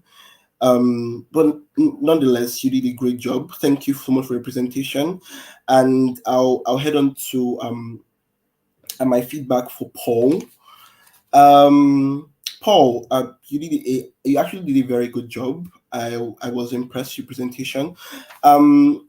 My feedback is, I think one feedback I would like to give is that you didn't, also you didn't also, like, highlight your KPIs, your key performance indicators, your main metrics.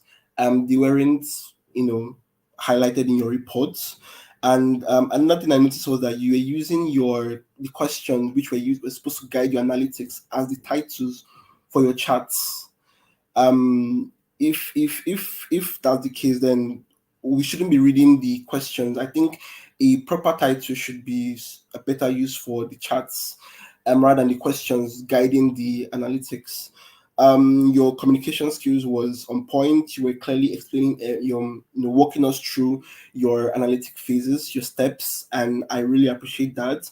Your colors seemed really balanced, and I could visually, like, capture everything you were trying to say, which is also something I would commend you for. You used a scatter plot for your reports. I wanted to say that when using a scatter plot, because sometimes scatter plots are not easily understood, especially when you have like a trend line going through the scatter plots. I would always recommend, you add like a side note to explain, what it means. And even when you're trying to explain it, you just spoke about how the highs were like in a certain level, the medium on a certain level, below a certain level. I didn't think you spoke about the correlation, because scatter plots deal with correlation. So I don't think that was like really, really spoken about, and what the trend line meant. What if you were showing us a correlation, what was the final upload correlation? Was it positively correlated? Was it negatively correlated? What does the correlation mean? I don't think that was, like, explained clearly in the presentation. You were using some tables in some part of your visuals. I hope I'm not rushing. Sorry, you're using tables in some parts of your visuals, and I felt those tables could have been used as a chart, maybe a clustered column chart or a stacked bar chart. And even if you want to use a table, I think there are better ways to present it. Maybe you can use like color gradients to show us what we really want to see, because I was just seeing a table with numbers and I didn't know what they meant. Some of them weren't even like sorted accordingly, like being in descending order, where I know that the ones on the values on top meant like they have like the higher the majority of the measure you were talking about. So that's I think that's all. Yes, and I also noticed that for your line charts, you sorted your line charts based on the months with the highest number of revenue. And I think it's a wrong practice, because everyone knows that the month starts from January, February, March, April. And I think that same order should be followed even on your line chart. So we see the progression, like as the month changes. It's a continuous metric. So we see that, okay, from January to February, the metrics change this way, or the revenue change this way. And but in your case, you started from December, and I don't think that's a very good practice, but nonetheless, you did a very good job. Your presentation was on point, and your communication skills was top notch. I commend you for that. Well done, Paul. The next person I would um give my what? Sorry, I would love to give recommendations to Modinat. I don't know if I pronounced that correctly. Um, so Yes, I you I did. am yes, okay. Thank you so much, Modinat. Um, I I think for me, one thing I didn't really get was the navigation panel on your reports. I think you didn't like show us if that functionality worked. You were moving through the pages by clicking on the page sheets at the bottom of your Power BI reports. You weren't showing us that it was working, and it didn't look like it was intuitive because they all look the same. There wasn't this feel of, oh, I'm on a certain page when I'm like the button weren't showing that I'm on a certain page when I'm actually on a certain page. They all look the same. So I think that interactivity would have been better worked on. I also noticed that you were using yes and no for direct and partner channels. And for someone, for the aim of visualization is to break down analysis in a simple way that your technical and non-technical viewers could understand what you've done from looking at it, right? So using yes and no isn't exactly telling us that this means direct or partners, because if you give me this report without presenting, I will be confused. Like, what does yes and no mean?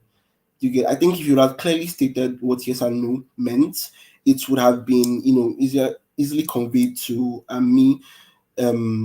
Yes. So also when you used clustered columns, and they weren't clearly distinguished, because my idea of cluster column is that two columns are coming together, right? And if they have the same colors, then you won't really be able to tell which is which.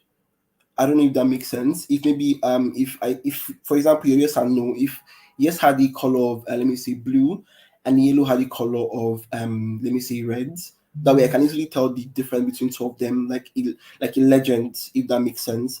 But aside that, your report was actually very good. It looked like you took your time to make this, and I really appreciate that. You have your KPIs clearly defined, your colors were balanced, it was easy to understand. You used really nice visuals, and you were using the right visuals for the right type of analysis, and I commend you for the efforts. Thank you for your presentation. And my last feedback would be for Olami Posi. um Olami Posi, your report looked really good. To be honest, it was very balanced. It wasn't overwhelming for the viewers. Everything was aligned. The KPIs were clearly stated. You walked us through your cleaning, to your data modeling, to your visualization. We're talking about the insights you got, which I really commend you for. One thing I would like to note is that when you start something, you just be prepared. Basically, you are going to present by 11, and and saying you weren't really with your system. I don't know the situation of things, but I would advise you the next time, just prepare better, because I would have loved to hear your conclusion. I think you really did your best walking us through the presentation, and I was captivated, right? I wanted to see how this is going to end, to see the icing on the cake, but I didn't get that conclusion from you. There were a lot of breaks in your communication, and presentation is all about being able to communicate properly, right? And if you can't communicate properly, then it's flawed, because you are not really telling us what you found from your analysis. There were a lot of giggles, a lot of pauses, a lot of laughter in between, and it didn't seem professional, if you ask me. And I also noticed that you didn't like do a lot of time series calculation. You didn't break down your metrics by time. So I guess maybe the total revenue was stated, but how are these revenues broken down by months? Which month did we do up compared to the others? I would have loved to see some time series analysis, and that wasn't really stated. In your filters, I noticed that your months were ordered alphabetically instead of from January to December. I think that should also be worked on. Another thing I want to touch a bit on, it wasn't really an issue, but I think the alignment was done properly, but it could be better, right? It could be better. But aside that, your report was, like I said, it was balanced. Your KPIs were really defined, and I love your proper use of headers and subtitles. And yes, I great presentation. Sadly couldn't like end properly, but aside that, you did a great job, and I commend you for the efforts done. Those are my feedback. Thank you, Samuel. The stage is yours.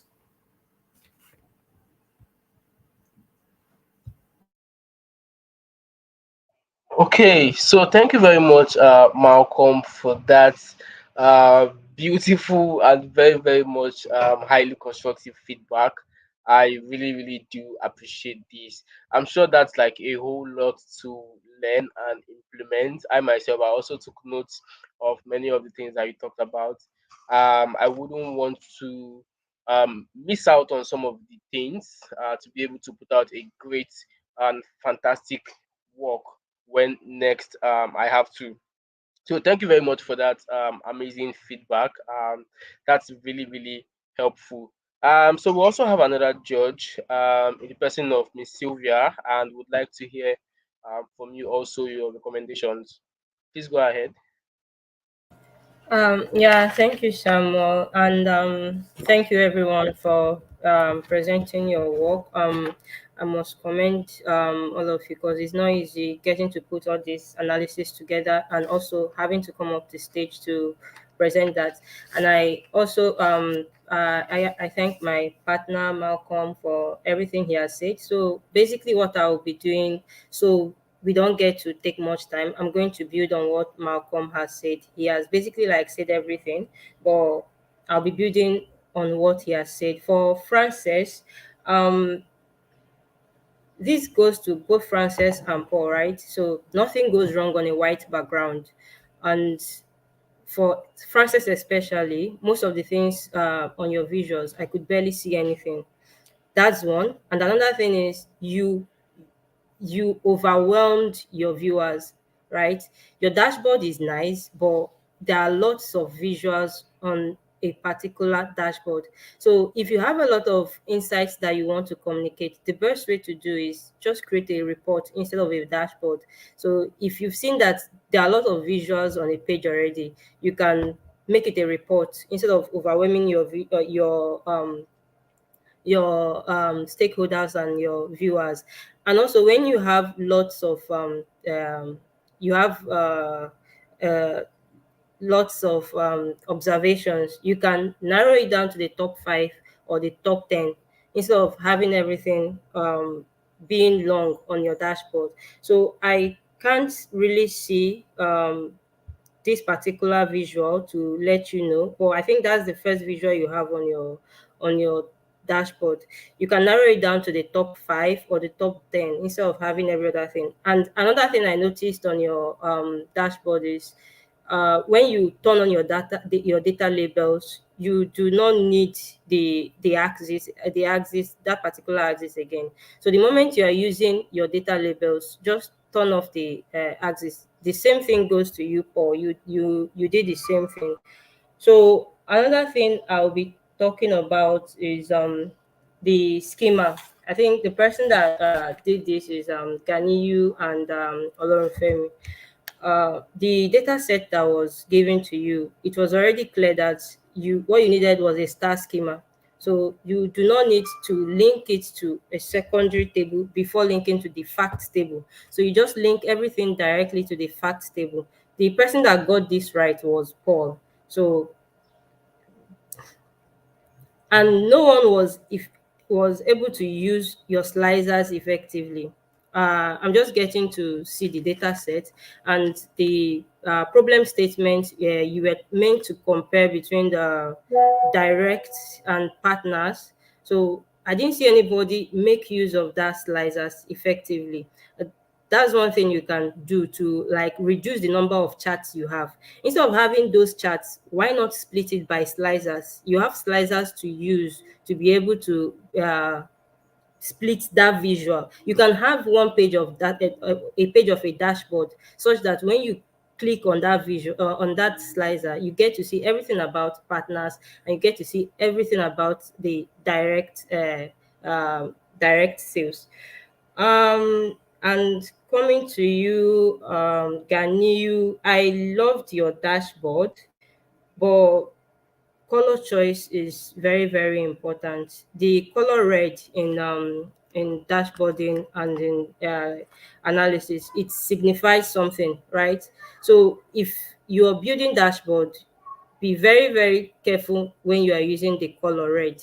So that your dashboard, it looks so amazing, but just imagine if you use another color for it instead of using red as the primary color on your dashboard. Red is signifying something like danger, or maybe you're trying to build a visual that you're talking about the profit or the loss. You can use red to signify loss, and use your green to signify your profit. But using red as a primary color on your dashboard, it's just it just doesn't really sit well with that. And I love the way you used icons on your dashboard, Gani. That is something every other person can like implement. It gives life to your dashboard. So if you're talking about revenue, you are putting icon for revenue. If you're talking about loss, you are putting icon for loss. So that like makes your dashboard speaks more. You should be able to build your dashboard in such a way that if you are not there, your audience should be able to like explain and get to that insight you want to let them know. So your audience should be able to read everything without being there. I've talked about the color choice, and Malcolm talked about the chat title. That's for you, Paul. And also, Paul, when you were doing your presentation, you were using more of non-professional words and vulgar words.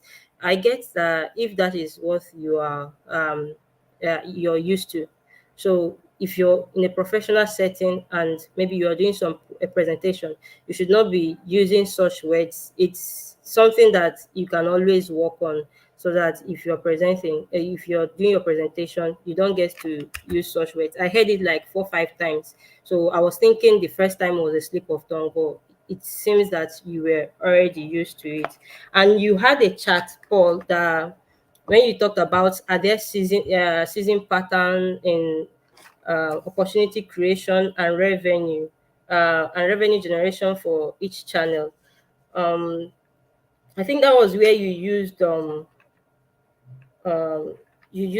it's kind of a line chart, but it's not answering the question that you have on your title.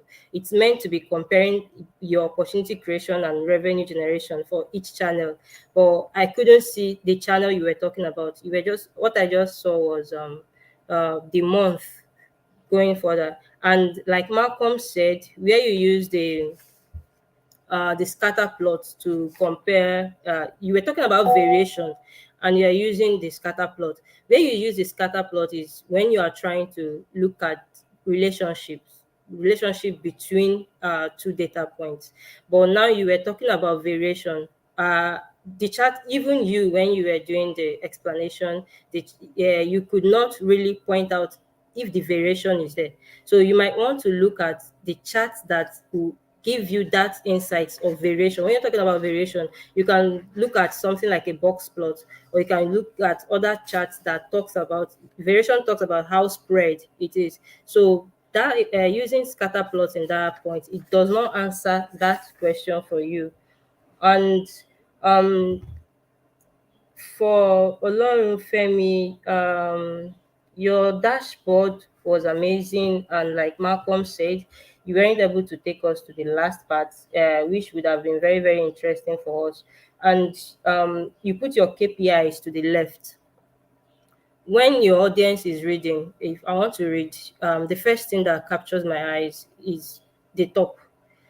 So that is why most of the dashboard you're seeing the KPIs to the top. It's not a design. It's not just a design principle. It's what the audience is looking at. If you're presenting to me, the first thing I'm seeing it's those KPIs. If they are at the top, I get to read everything at the top before I move down. So we read from top to down, right? So I look at the top, I see your KPIs. Oh, this is what it's talking about. I then look at the report, but your KPIs were at the right hand side. I have to like to be. I have to like tilt to see every other thing on the KPI. So the best practice is to put your KPIs at the top of your dashboard. And what else? I've talked about using then your pie chart. I have this common practice. So instead of using a pie chart, I use a donut chart.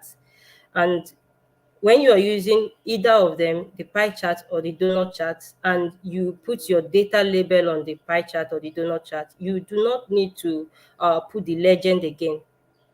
So the moment you put your data label on the chart, you do not need to put the turn on the legends to reduce noise and every other thing. I think the other thing I found out, Malcolm has talked about it. That's for I think that was for was it yeah for Ganyu where you used the where you talked about if the partners if it's direct or not, where you used yes or no. There was not you weren't able to like differentiate with color on the chart. You used the chart you used, I'm seeing yes and a no, and both of them are having the same color. So color has a way of putting a differentiating the categories. So I get to see the categories without even looking at the uh, labels. So far that's what I have from my own end. Okay, Oh, great. Thank you very much, Sylvia. That was a very, very fantastic one.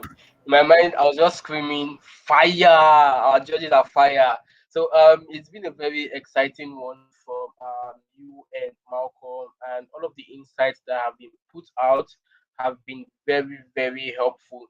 I do not actually know if the finalists are going to take this or the audience are also going to take note of some of these so they can implement better when they perform any analysis next, not just for competitions. But I know very certainly for me that I have been able to take a lot of feedbacks from here. Now, also, I do not want to talk as a data analyst, right? So I'm just going to maintain the moderating status, right? I think it's very important for everyone to have outlined some of the mistakes that have been noted by the judges, and also in further or subsequent analysis that you want to perform, you get to apply some of these things. Now, I'm sure whatever they have talked about, right, is coming from an aspect of a professional experience. Now, again, our judges are persons that have been on, I would say, both international and regional contests, right? They are both winners of hackathons on international level and regional level, right? In terms of Africa also, right? So if they are putting out all of these feedbacks, I expect that everyone is able to take some of these feedbacks. And I could also say that yes, some of the things that they have talked about are things that if I were in their shoes, right, I would also have noted all of those things and talked about it. So I'm really, really excited that they've been able to clearly state out all of the issues and all of the adjustments that needed to be made. And of course, they've also gone ahead to commend the finalists on aspects where they performed really, really great. So this is me saying thank you very much to our judges for the very wonderful feedback that has been given. So I think about now, right? Their scores have been taken and will be collated, and we'll have some few minutes of break, right? And then when we come back, we're going to have the winners announced, right? So we're going to have the announcement of the winner happen shortly. Within that time, we'll have some break for our judges to collate the results.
Okay. Hello everyone.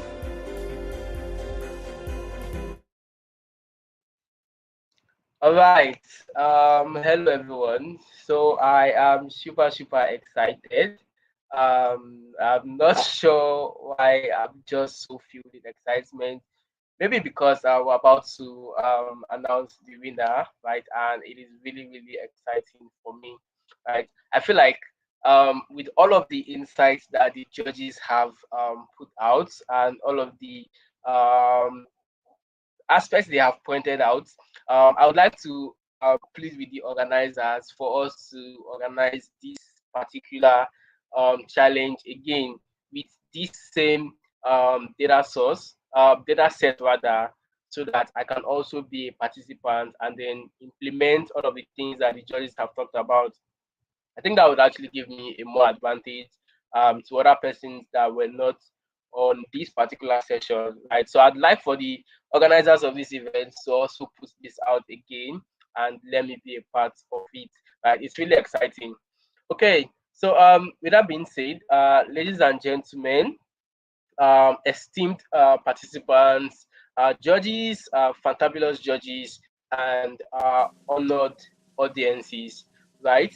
So today we've gathered here in celebration of knowledge, innovation, and in the spirit of competition. I am truly humbled and privileged to stand before you as we announce the winner of the Dahel Power BI Challenge. This journey has been nothing short of remarkable, and it is an honor to witness the culmination of everyone's incredible efforts. So I really, really say thank you to everyone. Now, before we embark on the momentous announcement, okay, I feel tensed. I feel tensed. Okay, so before we embark on the momentous announcement, let us first take a pause and take a moment to appreciate professionally, right, dedication, the perseverance, and the brilliance of all our participants. I mean, we had quite a good number of submissions, and these fantastic guys made it to the last guys standing. Right, every one of you have demonstrated a very, very relentless pursuit of excellence, and also proven that with passion and hard work, anything is possible. And of course, we've been able to learn like a whole lot today, right? From our mistakes, things we did right, we got commended, and things where we had lapses, we've also been able to have corrections to implement in the next time, right? Your journey to becoming finalist is a testament of your determination and exceptional skills. So let's give a thunderous round of applause again to all our finalists for their outstanding contributions and providing presentation. Thank you, thank you, thank you. Also, I would like to extend our heartfelt gratitude to the organizers of this event, Dahel Techies, right? An institution trying to see that everyone becomes upskilled with the right technical skills, right? I think I've actually been in a good number of the programs with Dahel, and I see what they do. I've had like to interact with some students, and it's a very fantastic work they are putting out. Also, would like to say a big shout out to Mr. David of Dahel Techies, whose vision and commitment have made this particular challenge very, very possible. Would also so without his dedication and support, this platform for learning and growth would not even exist, right? Yeah. So thank you very much, Mr. David, for the opportunity that you've provided for us to witness the brilliance of these exceptional individuals today. Also, thank you to Toby, Dahel's lead marketer. He's done a very, very fantastic work, and I really say thank you. He's a very fantastic person. Now, lastly, to our distinguished panel of judges, I'd like to express our deepest appreciation of your invaluable time and first off, being even honoring our invitation is really, really amazing. So thank you very much. Your expertise and your discerning eye have played a very, very pivotal role in shaping the outcomes of this competition. To be very honest, I would actually say it's far, far, far exceeded my expectations, right? And I'm super excited about that. I hope that with the feedback that have been provided, it's going to serve as a guiding light to our finalists, right? So I don't know about the finalists, but I am definitely seeing it as a guiding light for myself also, and whoever I get to come across that we discuss data, right? Thank you for putting all those feedbacks to helping everyone refine their skills and continue their journey towards excellence. Okay, I feel like I'm talking too much. Okay, I'm tense. Now, without further ado, the moment we've all been waiting for. Um, so, do we have drum rolls, or maybe round of applause? Okay, cool. So we've gotten the collation of the results of our students. And of course, some of the criteria that were used to judge for this particular challenge were to define the problem, right? The problem that was faced by this particular organization. And then after the problem, some of the other things that the judges looked at were the thoroughness of your analysis. They wanted to be able to figure out how in depth your analysis went, some of the things that you were able to cover with your analysis. And of course, another key aspect they focused on was the aspect of your visualizations, how you were able to put out your visualization, some of the contents that you utilize in your visualization, your charts, your colors, and many other concepts of data visualization. And then they also looked at how you were able to interpret your insights to your audience as well. Next, they also looked at was to check for your creativity and innovation when carrying out your analysis. What was the things that you were able to creatively implement in the process of your analysis? And then they also looked at your presentation skills, right? How you were able to communicate all of these to the audience and the judges in particular. Now, the judges expected that you would be able to communicate your analysis or your insights in a very professional way, like you would in an organizational setting. And of course, lastly, they had to look at time management, how you would be able to, or how you were able to properly utilize the time that was given to you. So, with all of this said, right, and after a very meticulous evaluation and thorough consideration of the judging criteria, it is with great pleasure that I, Samuel Ihagwam, announce the winner of the Dahel Power BI Challenge. Um, in the person of Ganiyu Modinat. Hello, Ganiyu Modinat. Uh, so please, a round Wow. of applause for Wow. Ganiyu Modinat. She did really, really Wow. outstanding and had Good. the highest score from the judges. Wow. Right. So congratulations, Ganiyu Wow. Modinat. Wow. Congratulations, congratulations, congratulations. Right. Thank you Okay. so much. Thank you Yeah. so much, techies. Thank you so much, the organizers. Thank you so much, the judges, the moderator, the organizers, everyone, and my co-finalists. I really appreciate our effort put into this. And I'm so grateful for the organizers for putting all of this together. I'm so grateful. I'm so excited. And words can't express how happy I am. I'm so grateful. Direct techies to the world. I pray direct Okay. techies will expand and grow to all continents. Thank you so much. Amazing, amazing. Sounded really, really emotional. Thank you very much, Gadiyo Modinat. I would actually say, don't cry, don't cry. It's going to be fine. Congratulations to you once again, Gadiyo Modinat, for your exceptional work, your unwavering dedication and remarkable achievement. You did a very fantastic work, right?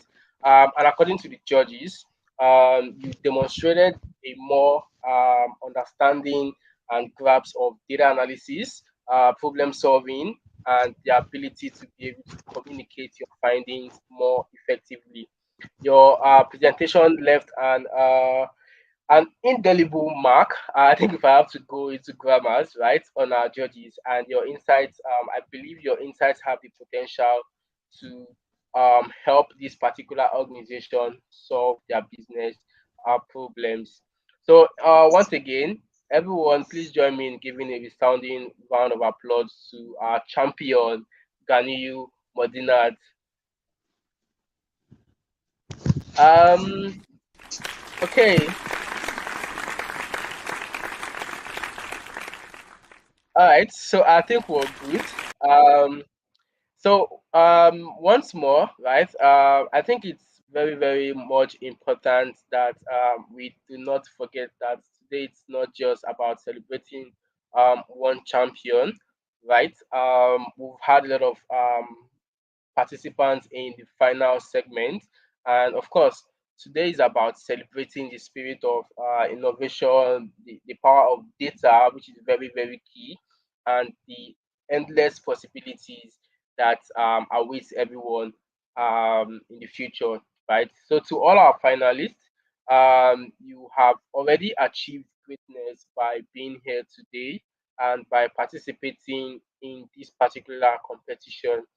Your journey has only just begun. I think I'll just have to say this, right? Your journey has only just begun. There's a whole lot waiting for you ahead. With all of the insights from the judges and the feedbacks, I believe you can go on ahead to implement those and then take on even more bigger challenges, right? Continue to push the boundaries, strive for excellence, and of course, embrace every opportunity to learn and grow. And I'll definitely see you at the top.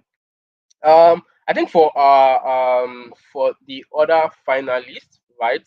There would be a consolation prize for everyone who has been able to make it to this last segment of the challenge, right? And it will be communicated via email to everyone. So I think that's about that, right? So once again, we should all remember that the road to success is uh, has a lot of challenges, right? And we all need to also um, get to persevere on some of those ends, right? So once again, thank you very much to all of our finalists. A big congratulations to our champion, and special shout out to our judges that have been very, very wonderful in their verdict, right? In giving their verdict. And again, we really appreciate Toby, myself, of course. I appreciate myself. I know I'm a very wonderful person, so I appreciate myself. And lastly, we say thank you to David of Dahel Techies. Thank you to Dahel Techies, and see everyone later on.